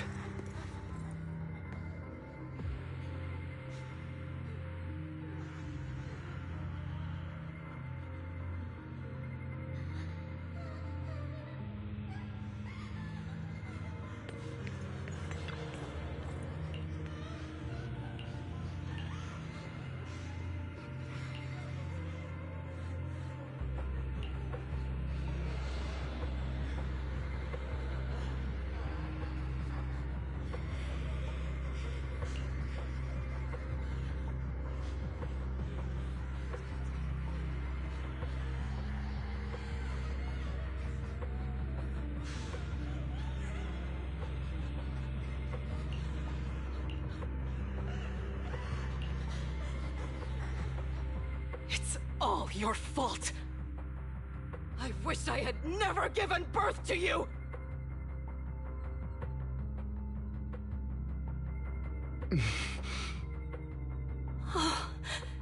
Everything will get better if you just die, right? If you die, he'll come back. We'll have another, more perfect child. One who will inherit the Ravenlock family bloodline. Then I'll be able to escape this pain. So, Hugo, for the sake of Mommy's happiness, just die, okay?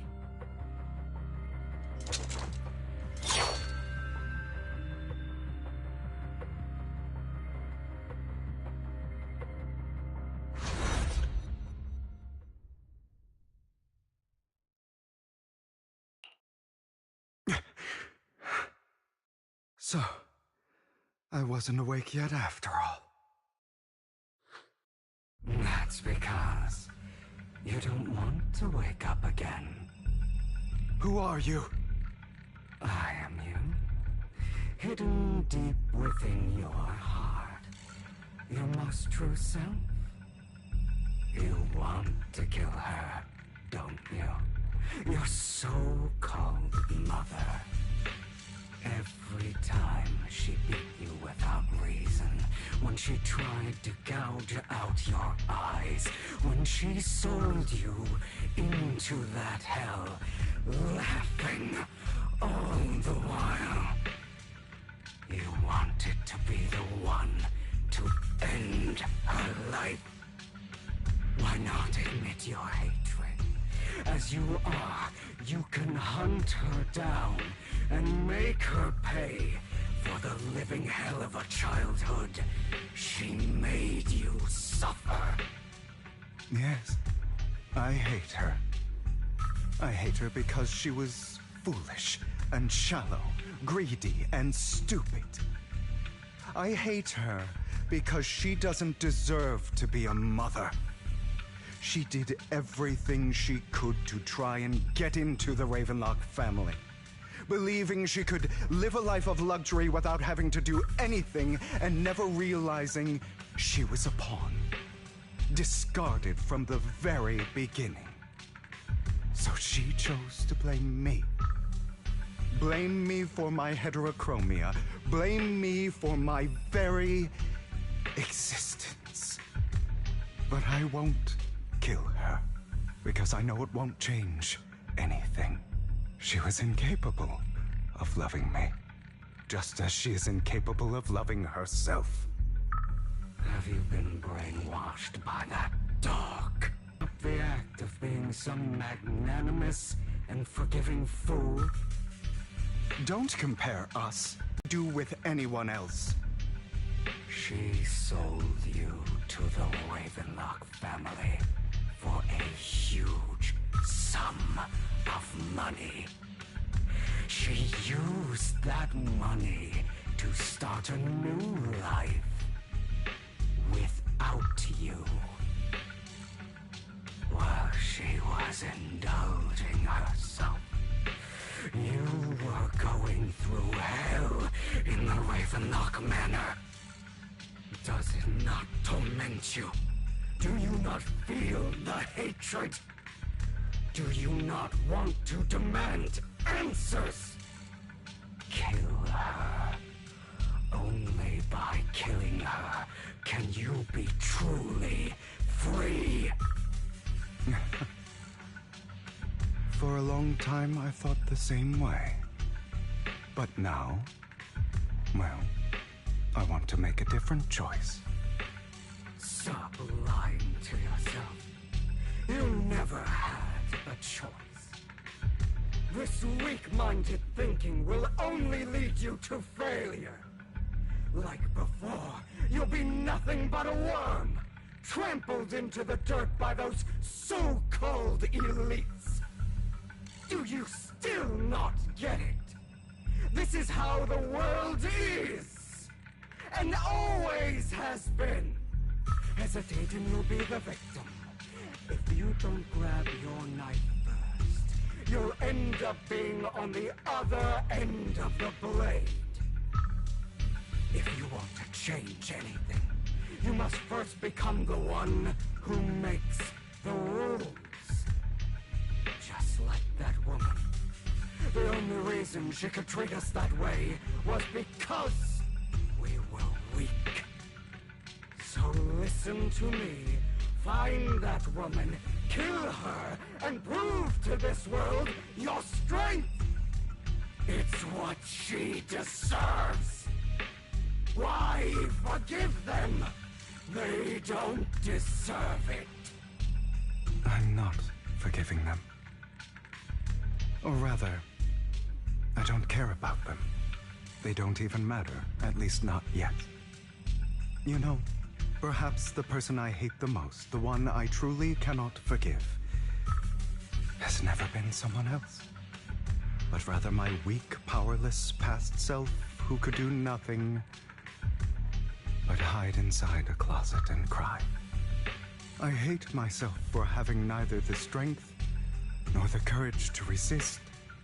I hate myself for begging for so-called familial love, even after being treated so terribly. I hate that despite the pain of my wounds, I still hope to receive the carrot and not the stick. And that means you, correct? So, I forgive you. I forgive myself. You'll regret this, fool. Your pretty words mean nothing. You will ultimately return here to me.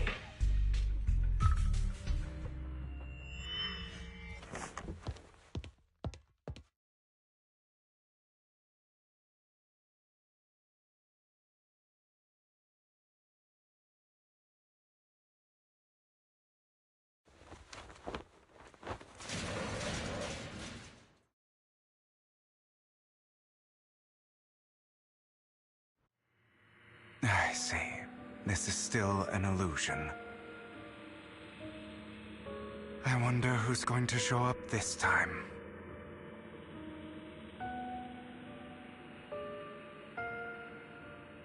Brother! Hugo, let's play hide and seek! I'm already hiding! You'll find me, right? Like you always do! Serena. You're looking in the wrong place. I found an even better hiding spot this time. Harder to find than any place you showed me.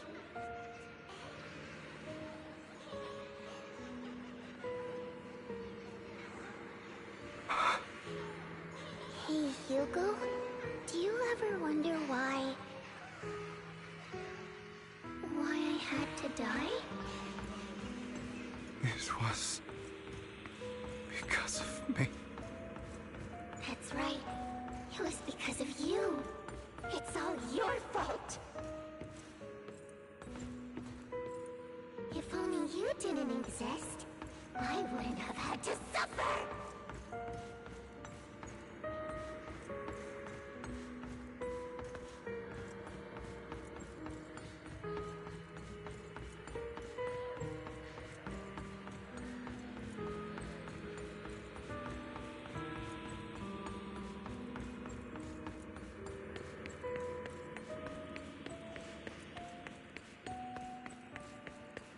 Still looking in the wrong spot. I can't believe you still haven't found me after all this time.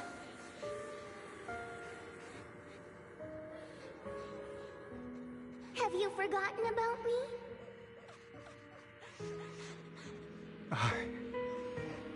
I haven't forgotten. It's okay. I'll forgive you. I'll still be nice to you, just like before.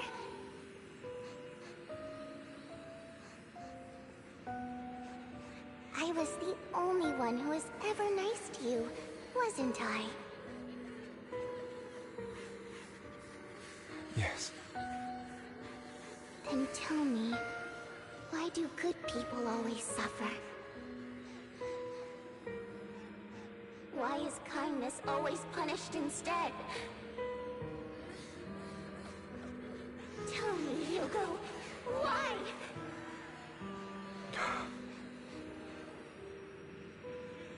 Hugo, are you lost? Go back the way you came. I left you a surprise there.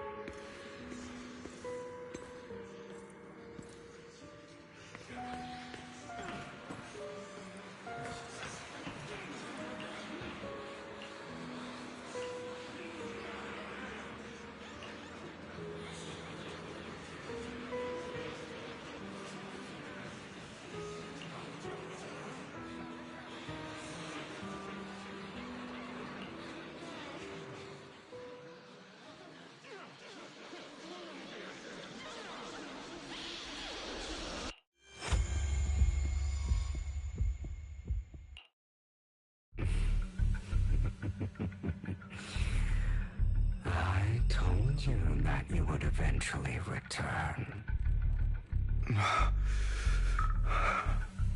We meet again, my friend. I told you, I am you. The side of you that you've always tried to deny existed. Of course. I know. This time it's about Serena. Right? Yes. Your half-sister. And the only child in the Ravenlock family who was kind to you. Unfortunately, it was her kindness that led to her untimely death. It was my fault. I don't like the way you blame yourself. Because that means I'm to blame as well. And I don't think I did anything wrong. Your mother sold you to the Ravenlocks. And your father? He saw your talent and wanted to use you to push the other children into competing with each other. My brothers and sisters wanted to get rid of me from the moment they first saw me. In their eyes, you were no more than a slave. But Serena dared to treat you, a slave, as if you were human. And so, she was fated to die. They tried to kill me many times, but I was careful, and they did not succeed. So they killed Serena, who was weaker, an easier target, and pinned everything on you. Serena died in your place. Those cruel brats thought that by reporting this to Father, they could use it to get rid of you, a rival who threatened their positions. Yet, not only did Father not blame you for the incident, he praised you for it. In this world, only the ruthless, cruel, and merciless can stand at the top. And that's exactly what you managed to live up to, no? You found a perfect opportunity thereafter to catch the ringleader of the group who framed you and almost beat him to death.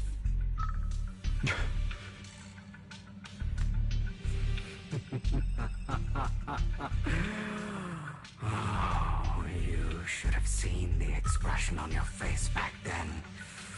Oh, crazed and manic with utmost delight. I don't remember that.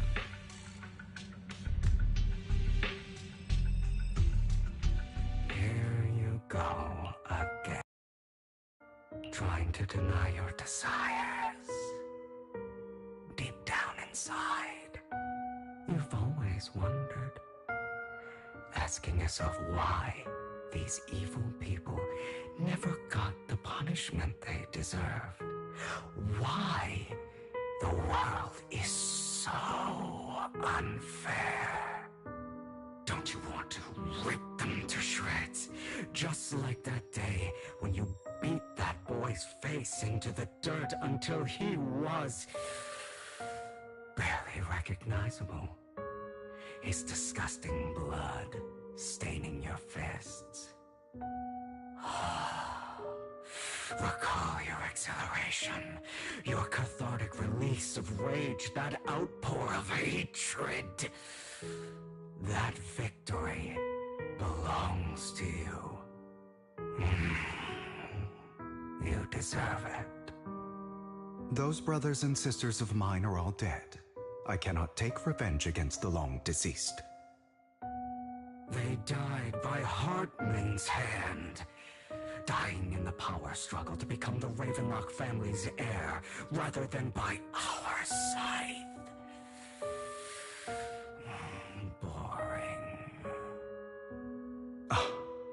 Boring. I find it hilariously ironic. Children who would murder their own kin for scraps of power dead at the hand of their uncle who followed their example. Is that not karma? Power struggles pitting kin against each other, betrayal, suspicion, and hatred between people of the same blood. It's like a curse written into the Ravenlock family's genes. Laughably stupid. Don't forget, my dear, that the same blood flows through your veins.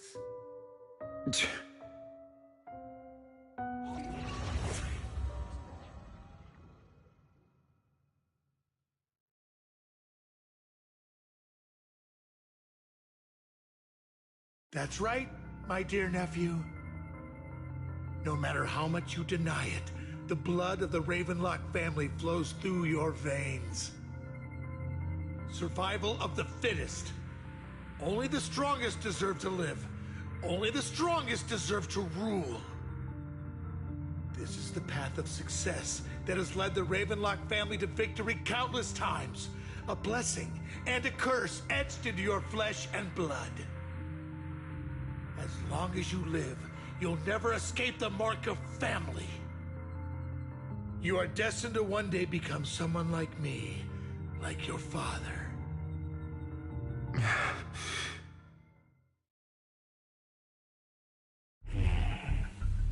Is that fear I sense? I can see you trembling. Why does the Ravenlock bloodline terrify you so? I won't become like my father. Never. You won't become a failure like him. So relax. Our power eclipses him, and so does our ambition. So, do not deny your own desires. Do not resist your own ambition. This is the talent you were born with. The best gift fate has ever given you. Admit it. Deep within your heart lies a spark, yearning to ignite a raging inferno that will burn everything down. And I am that spark.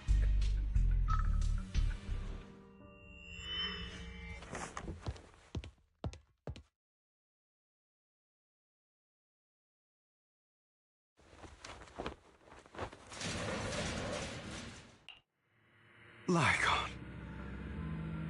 Never thought I'd be this genuinely thankful to see you.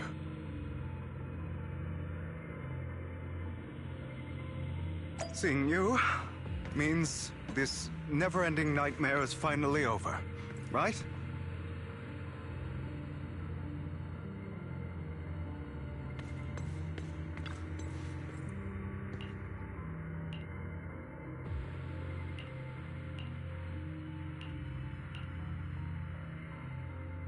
I don't want to hear something like that from you. You have no idea what that man, my father, is really like. A person who stops at nothing for their own interests and ambitions. Just like what you're doing right now. And what do you think I'm doing this for? All of this was part of your plan. You knew where the Ravenlock family was going to be, so you set Mockingbird's target there. To seek revenge, you plotted to assassinate your own father, but he was too vigilant, and you failed. After almost being assassinated, your father was furious and locked everyone in the hall, but was unable to find the assassin. And what a coincidence that a hollow disaster just occurred in the vicinity. So he used it to eliminate all the unfamiliar faces there, turning them into victims of the Hollow, an easy feat for the Ravenlock family. So, the one who killed innocents was my father, not me. You knew what choice an extremist like him would make, and you used the chaos to once again attempt an assassination. This time you succeeded. You killed your own father at the cost of innocent lives. Admit it, Hugo. You don't care about anyone else. The only thing you care about is your revenge. How is that any different from your father? Enough. I'm tired. I may hate him for betraying me, but he wouldn't say something like that. What? You aren't Lygon. You're the other me, hidden deep within my heart.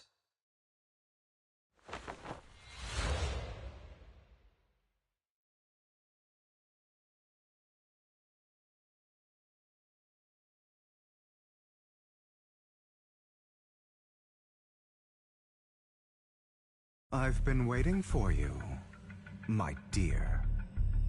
It seems you've already grown accustomed to this place, even turning the tables on me. Just as you said, you are me, and I am you. There's no such thing as having an advantage over oneself. We are ultimately one and the same, forever inseparable. Then you should know what I want to say. When you and Lycon split, you didn't even try to clear up the misunderstanding, didn't deny or argue against what he said. Because you realized that deep down, he was right about you. You just hadn't acted on it yet. Some people live only to bring more suffering into this world. Sometimes, murder is what brings justice back into this world. For that, I must stain these hands in blood. That's right. Just like what you said before you faked your death. Were those words really just an act? To slay the dragon, you must first become one with sharp claws, rending fangs, and strength enough to destroy anything. You know the truth better than anyone. If you hadn't hesitated, and instead seized the first opportunity to kill your father, none of what followed would have happened. Innocent civilians wouldn't have died. Your partner wouldn't have lost an eye and both legs trying to save people. And Mockingbird would have never gotten to that point. You can save more people. Save good people. Save more lives than the evil ones you take. I've spent countless hours in regret over that incident.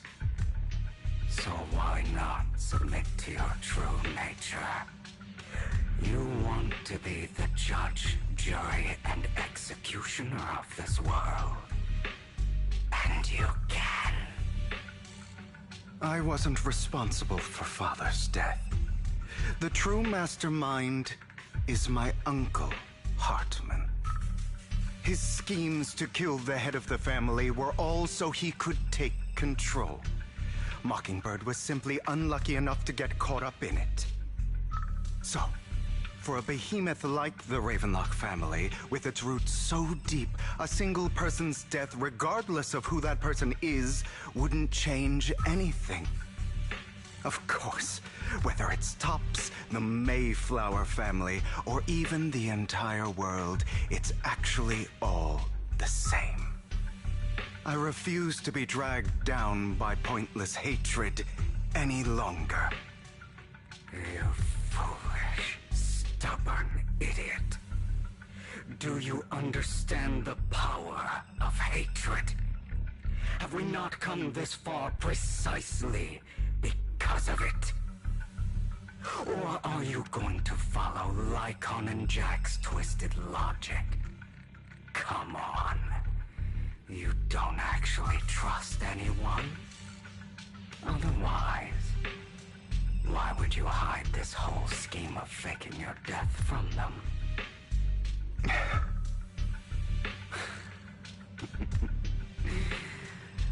You've built an impenetrable wall around your heart, keeping everyone out. Of course you are right to do so. No one in this world can be trusted. Always. All you'll receive is hatred from your own blood and no love. Suspicion from your companions, and betrayal that comes all too easily. But the most ridiculous thing is that you want them to trust you. You stay silent and long for them to notice your suffering. You yearn for your companions' understanding and trust. why you are incapable of exploiting them for your own ends. You care about their safety even more than your own. But remember, only the weak need companions. And we are children born from hatred. We are different from them. I will never be like them. And I don't need to be.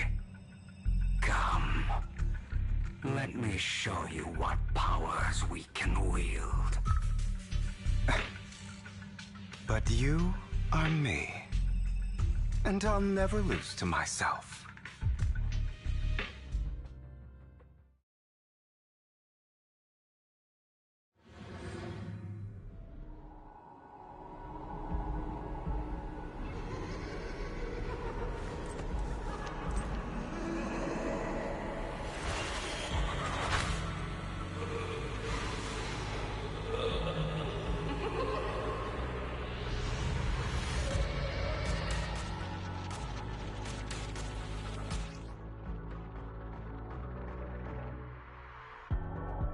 Think about all the injustice you've suffered.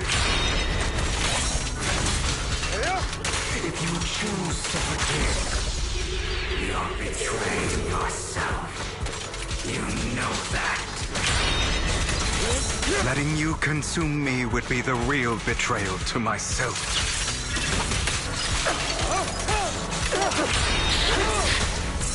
Is that all?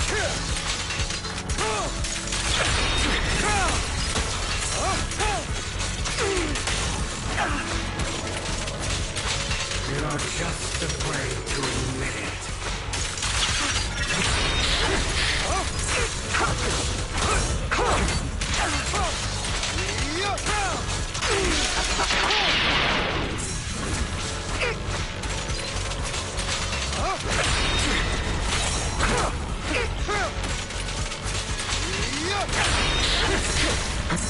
Out of my way!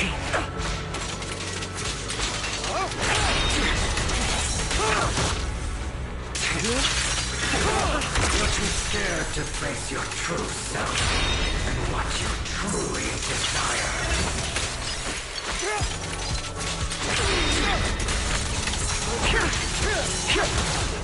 I have you now! Are you trying to kill me? You think you can just get rid of me? Without me, you are nothing. For what it's worth, thank you. Don't be afraid. You and I are inseparable. You're part of me, just as I am part of you. Fancy words won't change anything. No. It's not just platitudes. I finally understand now. Some pain only fades when it's seen. When it's accepted. So I won't fight you anymore. I won't hate myself anymore. Weakness, hatred, malice, strength, forgiveness, justice.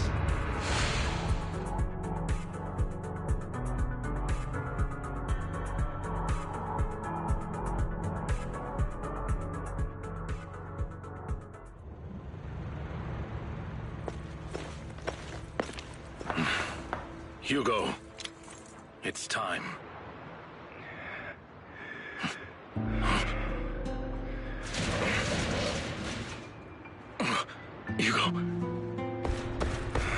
Hugo, you... Did I scare you? I made it through. I won. No praise from me, my dearest partner.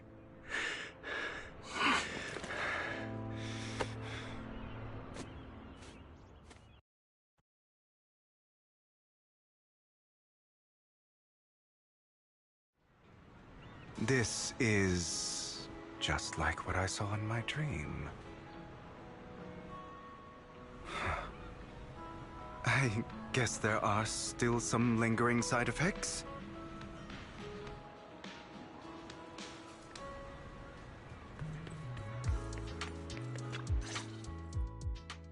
Ah, my former partner. You're still as punctual as ever. Are you sure you're fully recovered? How about we fight? And I'll show you how recovered I am. I refuse to fight someone who is in need of medical attention.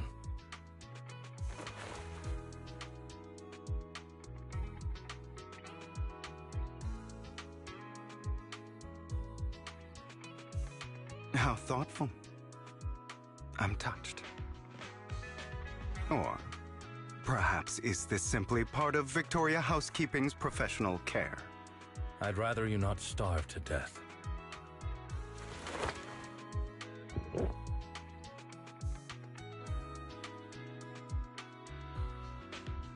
Not to your liking. I'm fairly certain this is the same kind as before. No. I've just gone too long without food. It feels a bit uncomfortable. Either way, thank you. Now tell me, what exactly happened in the warehouse? Just going a bit crazy from... you know what? Were you expecting anything else? But I did have a very long dream. A dream about many things from the past. If I had to put it into words, it would be like giving myself psychological therapy. You seem like you could benefit from some too. How about it? Want to book a session with me? Trust me, I'm a pro. Seems you really have recovered. Well, of course. I'm feeling pretty great right now. Like I could argue with you all day on every petty detail of who exactly was in the wrong back then. I wanted to ask, what you said about Mockingbird before, when you faked your death, was that part of the act? You mean the part about how Mockingbird has never really changed anything or saved anyone. I didn't expect you to still be so hung up on this.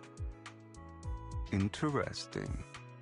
After all, it was you who chose to betray Mockingbird. To betray me. Just as I said before, I never considered Mockingbird a failure.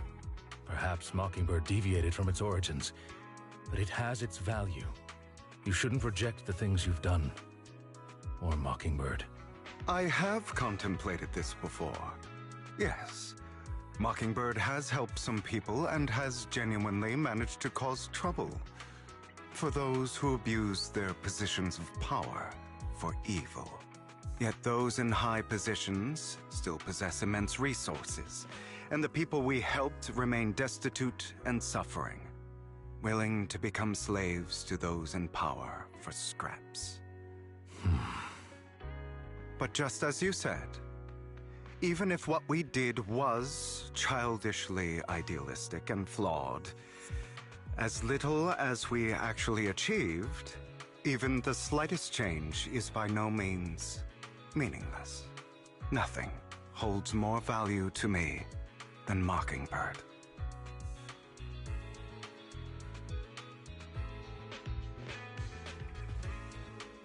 All right, let's catch up later. I still have things to do and need to wrap up my plan. I thought you would rest up first. As much as I would prefer that. My dear uncle and the Exaltus fanatics likely would not give me such an opportunity. If all has gone to plan, the fish will have taken the bait already. And if everything goes very well, I'll soon have solid evidence of the Ravenlock family's crimes. Well then, thank you for your assistance, former partner.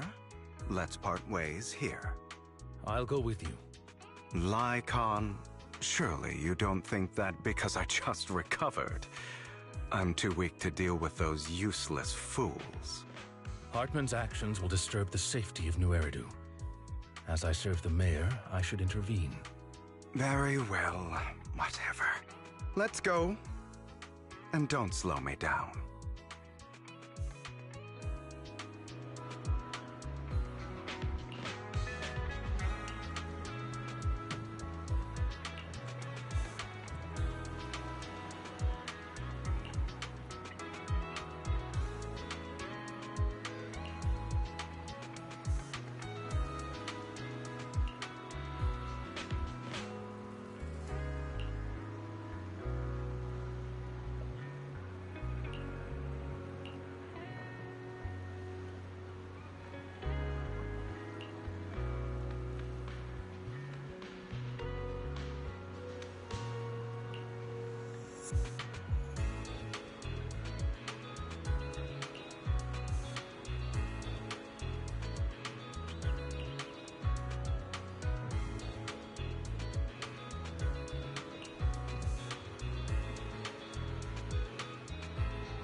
I'm sure you've heard about the missing workers from companies under the Ravenlock family, too.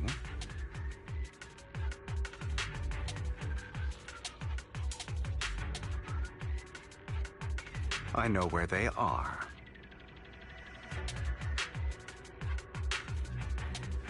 Fate will dance at a...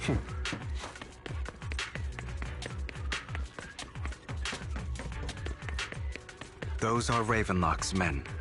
The workers with them are the victims who were tricked into going into the Hollow.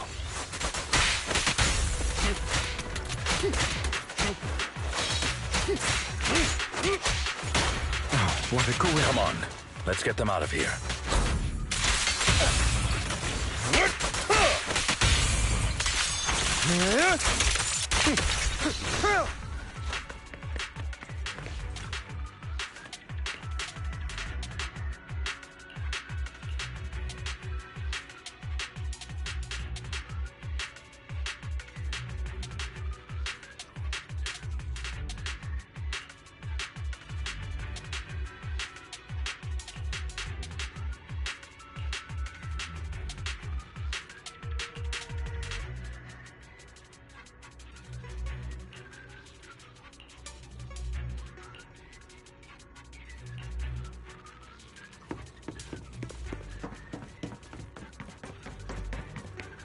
Bunch of nobodies. Annoying as hell. Kill them!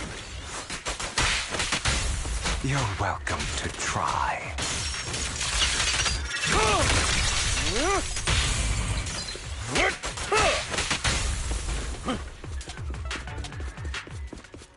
More workers here. And quite a lot of them.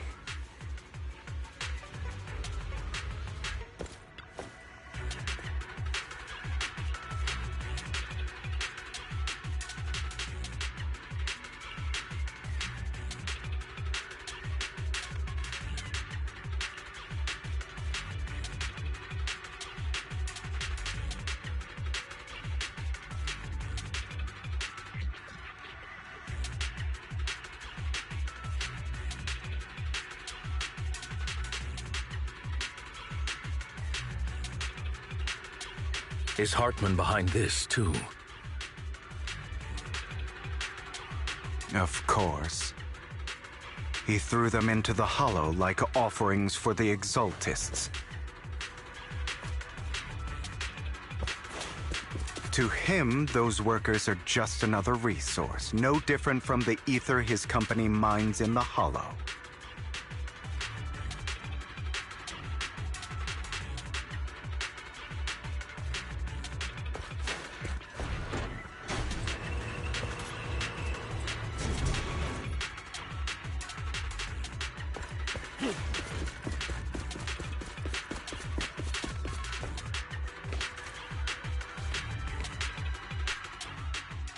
There's more over there.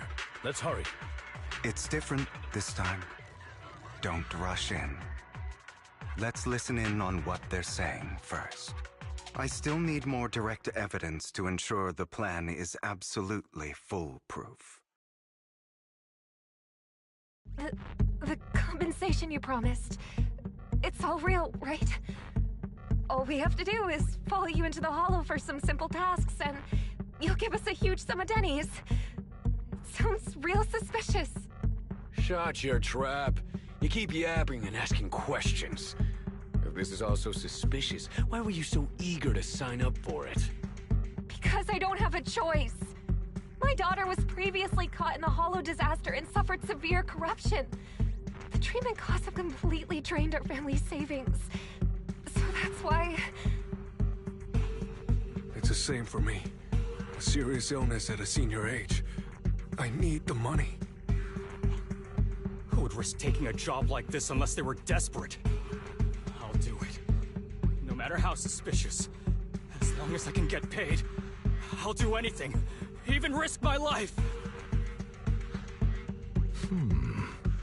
Wait, you people from the Ravenlock family, you're part of a big company in Tops. You wouldn't go back on your word, right? Don't worry, you'll get every denny you were promised. But before we start, you all need to take this medicine first.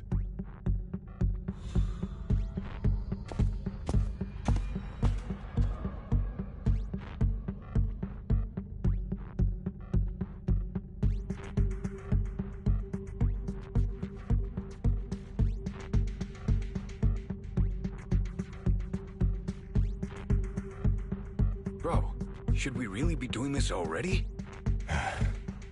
These workers keep talking. We're wasting time like this. And the sooner they take it, the sooner it'll be over. Consider it an early release for them. What?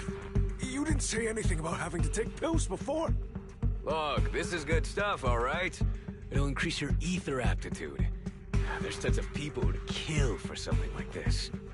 Exactly! You'll be working in the Hollow for several hours. This is essential medication.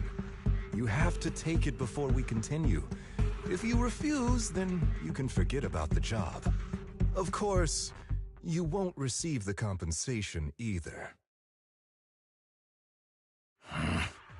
Lycon, what are you doing? Rescuing those workers, of course. There's clearly something off about those pills. We can't let them take them. Now is not the right time. As I said, we need more evidence to ensure the plan works. And as I said many years ago, you can't exploit innocence to achieve your goal. So that's how you see it. If that's not what you want me to think, then explain everything to me.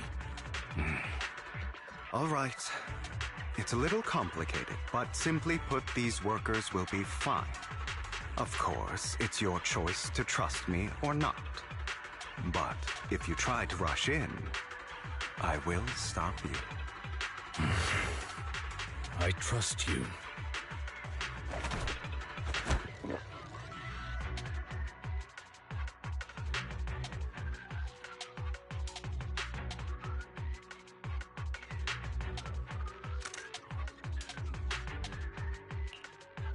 All right. That's the evidence. Now we can go and beat them into the ground as much as you want. Don't forget, you owe me an explanation. Also, don't overdo it and kill them. Even if they're the worst of the Ravenlock family. All right, Your Holiness, Saint Lycon. Who the hell are you? Why don't you take a guess? We're the ones here to stop you.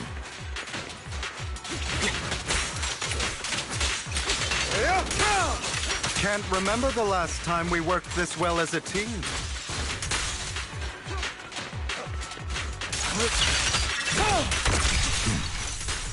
Your legs? How are they feeling? I'm fine. To be honest, I think I prefer the way you used to fight. Allow me. You had a lot.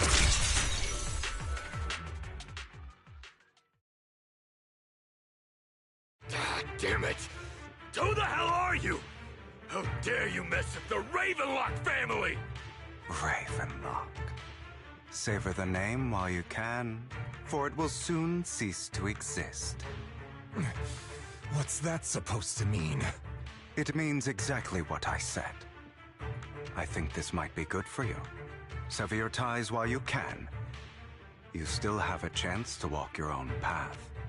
The family's honor comes above all else. Is that really what you think?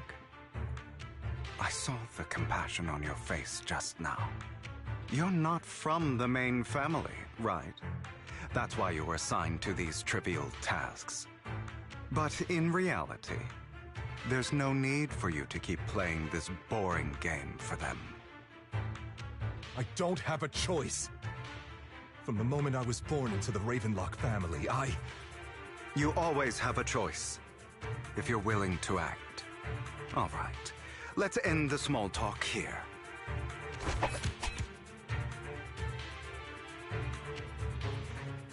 Don't worry, Lycon. I didn't hit them too hard, just enough to keep them quiet. How's that? My acting's pretty good, right? As always, a certain someone should take some lessons from you. I'll leave the rest to you then. Okie dokie.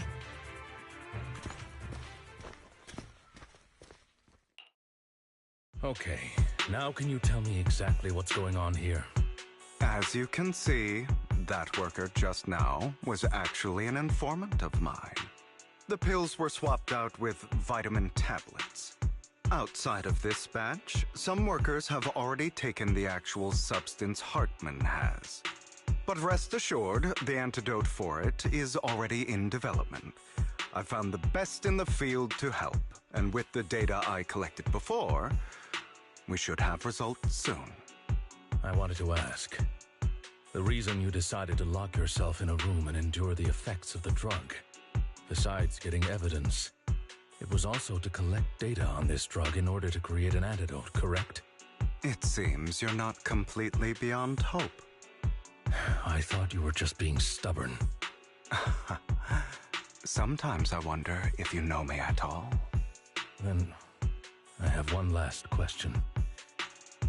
Why did you never tell me any of this back then? The truth is, I heard everything. That entire conversation between you and Jack. Before he passed away in that small attic. When Jack called you aside and gave you those warnings.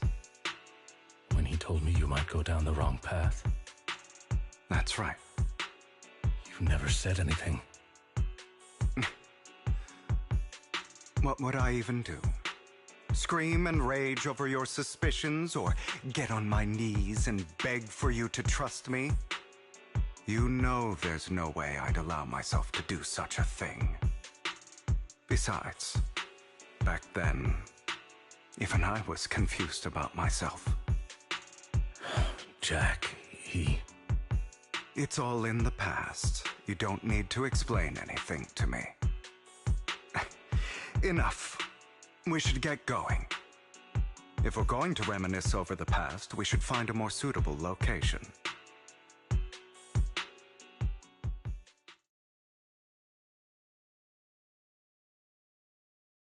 Lycon? That incident back then, I didn't do it. It was a scheme Hartman devised to take over the family. It was Hartman who killed my father, too. I only discovered the truth long after the fact. I did indeed attack my father, and I thought he was dead. But he wasn't. I couldn't kill him. And even before that, if I hadn't hesitated, none of what followed would have happened. Even now, I still think they deserve death. But I no longer care to personally deliver that fate. They're beneath me. And I have more important things to do. You? I know we may never agree on that point, Lycon. I once wanted to fight against those ugly truths that defined me, but I discovered that the more I rejected them, the more painful it became. So, I could only accept that crazed, hateful, and malicious side of myself. As long as I know I will never become like my father, like Hartman, that is enough for me. You've changed, but I think that might be a good thing. Don't patronize me. You've changed a lot too, compared to before. I still disagree with Jack's words, and I won't forgive your betrayal. I will walk the path I believe is right, even if I must tread over thorns and through the mud. But I will also allow you to walk your own path, Lycon. Should I say thank you? You're welcome. Come to think of it, we haven't talked about your legs and eye. It was just an accident, not your fault. I'm doing well now. I hope you are too. On the contrary, perhaps I should be the one apologizing. I misjudged you. I used to think you wanted power, that everything you did was for your own ambitions. I thought you wanted the power to pass judgment on all in this world like a god. I am a god. I am my own god. Or you could say that in this world, everyone is their own god. There are many things that we are powerless to change. But there are also many choices we can make. Just as I said before, I am the only one who can kill me or save me. I'm glad you think that way. Let's go. I still have one last thing to do. To witness the end of Ravenlock.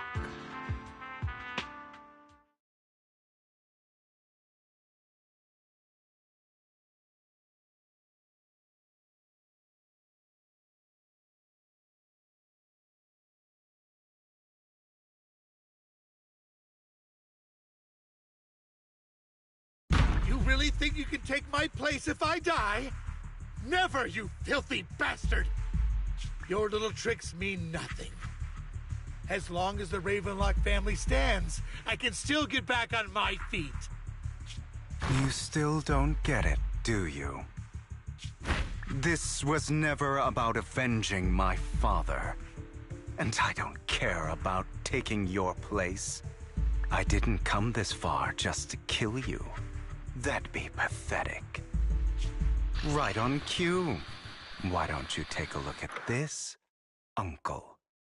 On behalf of TOPS, I'd like to clarify that we had no involvement in the Ravenlock family's actions. TOPS is officially terminating all partnerships with the Ravenlock family, effective immediately. We will have no further affiliation with them. Are you crazy? What the hell do you get out of ruining the Ravenlocks? You want to be a petty thief forever? Thief? Oh, Uncle.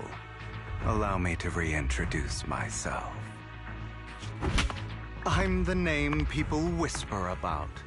The one who robs the rich and gives to the poor. I'm the master con artist who can fool anyone, anytime. I'm the leader of Mockingbird. The one who turns every headline into my own stage. I have friends who'd catch me if I fall, partners who'd shed tears for me, and allies who always have my back. I am Hugo Vlad. You're the one who needs the Ravenlock name. I never did. You ungrateful bastard! You should have never been born. You flatter me. Same goes for you, Uncle.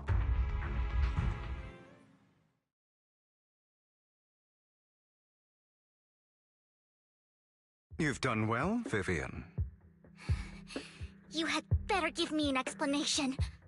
And here I thought this would be a touching reunion. What's with all the anger? Hugo, I'm a member of Mockingbird too, and I mourned your death. Listen, Vivian.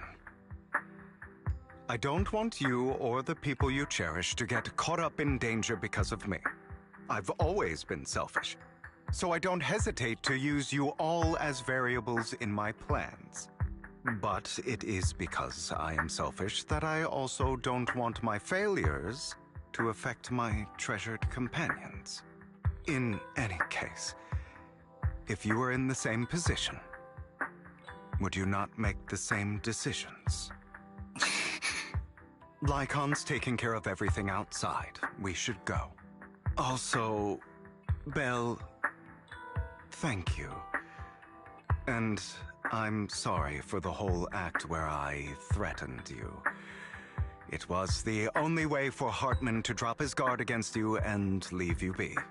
I, Hugo Vlad, am forever indebted to you.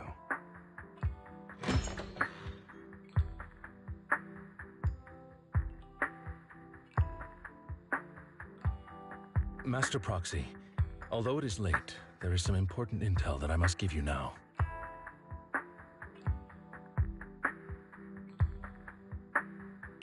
So, Lycon, you knew about Hugo's plan to fake his death? I was simply playing along. After all, I could not determine whether Hugo's plan would pose a threat to you. You are a student of the mayor's late friend, and I am obligated to protect you. You still have that habit of finding awkward excuses when you're embarrassed.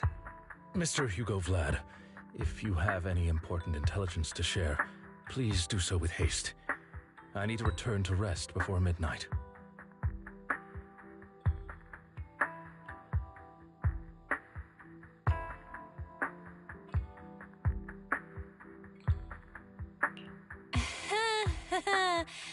You two sure are close. For the sake of a certain old fossil's sleep schedule, I'll keep it brief. I learned from Camille that Dina intends to embed the sacrifice core into the sacrifice. Apparently, it will make the sacrifice much stronger. Sacrifices created this way will not retain their minds and will indiscriminately attack all living beings, including their creator. So the Exaltists don't do this. It would bring them no benefit. But Dina's concoction can control people's minds. If a person takes the pill and is injected with the serum Landon left behind, the sacrifice would be under its creator's control. Although the dormant sacrifice has been destroyed, Dina found a batch of that serum her father created and wants to create new sacrifices.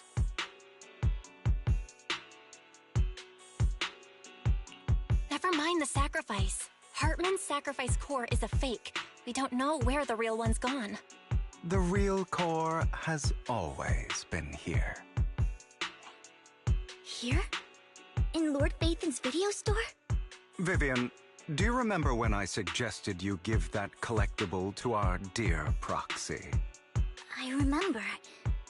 But that was just an ordinary pendant. And I've met the person who submitted it. She has absolutely no connection to the Exaltists. How about our dear proxy take out that pendant so we can take a look?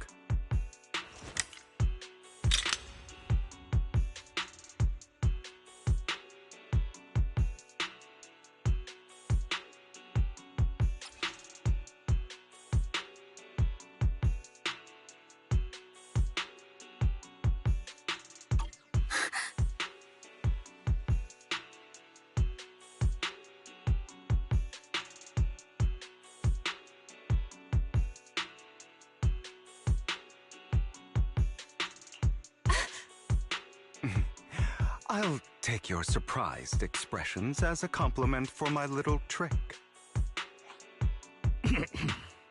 I will hand over this core to the mayor as agreed, since he fulfilled his promise to protect Vivian and the manager while I was pretending to be dead.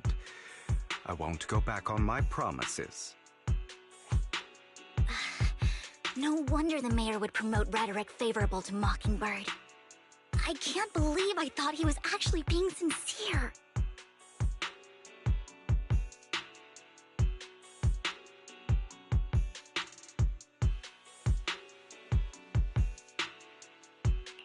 Since we have the sacrifice core, all we have to do now is stop Dina from using innocent people to make more sacrifices.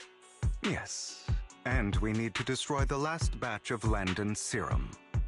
Hopefully with no options left, Dina will give up her obsession. All right, that's the important stuff. I'm going to go and confirm where Landon's serum's been stashed. I'll contact you again once I have something.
Landon's stash should be somewhere nearby.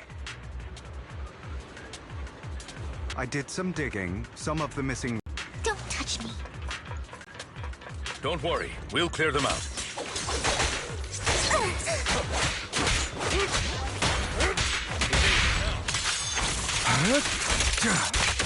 I'm part of Mockingbird too.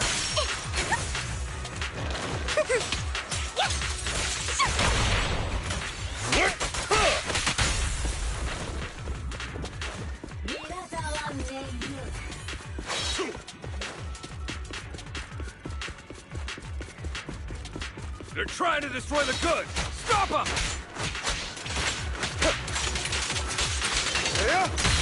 We need to take care of the guards first. Say no more.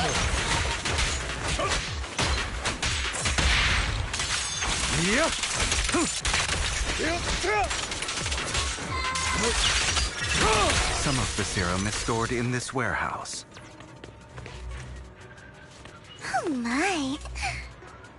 Full.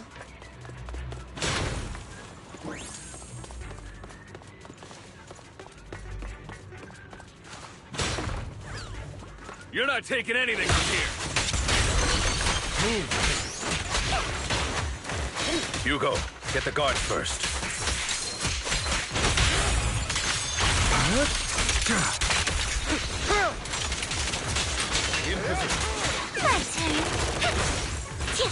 You just stepped into your own grave.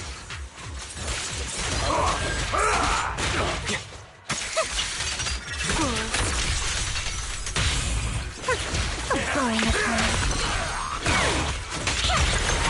Worms.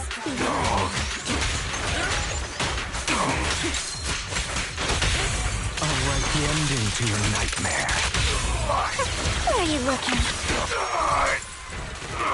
Move it. Notice me.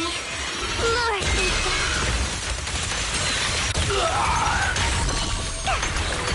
Say no more. For you. I'll eliminate any obstacles. Prepare to kneel before me.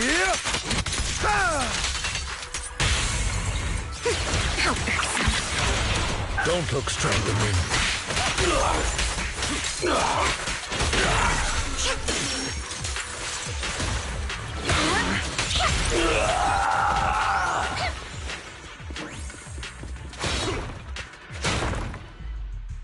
More of Landon's serum survives than expected. Fortunately, since they're still here, it means Dina hasn't executed the final step of her plan. There's likely a lot more stashed around here, and we have yet to locate the missing people. Our actions here won't go unnoticed. Perhaps they're making plans to deal with us on their side. With Landon and Dina's concoctions combined, she may be capable of creating a sacrifice that obeys her.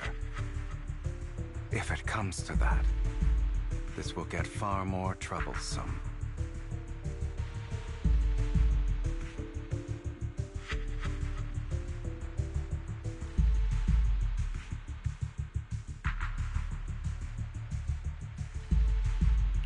How about we split up? Hugo and Lycon will destroy what remains of the substance around here, and Vivian and I will go search elsewhere. Very well. Let's go with your plan. But be careful if you encounter Dina and her people. According to Camille, she's absolutely obsessed with completing her father's dying wish. Who knows what she may try? Let's part ways here for now. And perhaps the other manager could use EOS to guide us. Sure. I've been feeling better these past few days, so just follow me. It's only now that I realize how fortunate we are to have two Lord Faithins. Although, I feel like our work's doubled. In the past, Belle and I would only ever work on the same route. Greater power means more responsibility. And in any case, I'm sure the mayor would be able to provide double compensation. He's a very generous person, after all. Right, Lycon? I will request additional compensation from the mayor. Compensation is just one aspect. It's one thing with Belle being in the Hollow in person, but now with us working on separate routes, I can't help but worry even more for her safety. Oh, but I trust in your abilities. I'm just not quite used to this.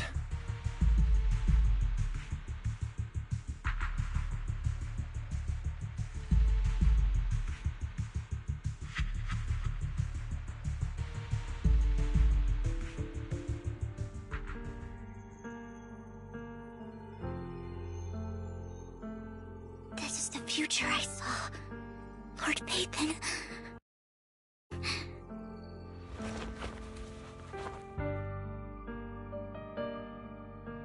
I'm sorry. This time, I will make sure the future I saw does not come to pass. I don't want to bring you misfortune. That's all I wish for.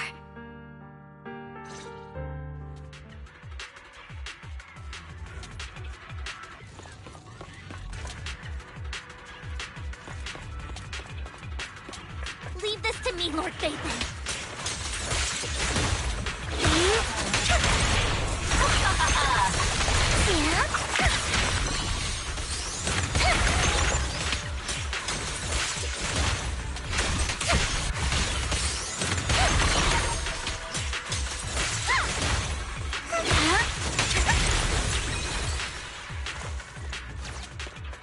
Lord Phaethon, there might be more serum here.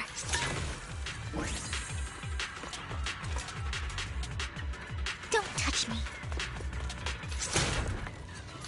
How dare you steal from Lady Dina! I'll try to go easy on you. No promises.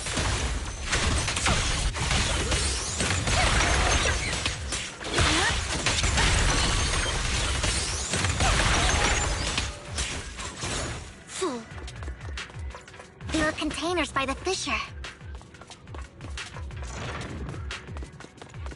There's...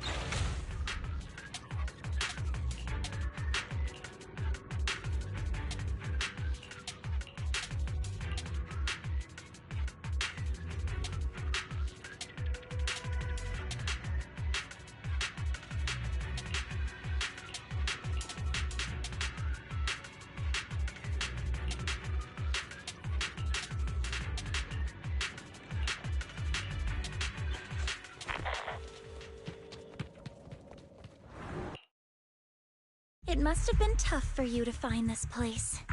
Vivian, if you had stayed out of it, I wouldn't be so eager to get rid of you.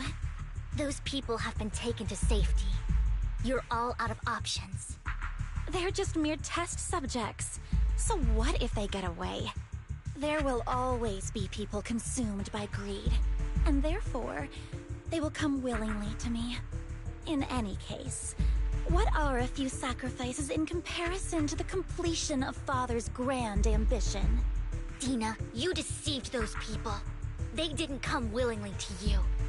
You tricked them, just like Landon did back then. Deceived?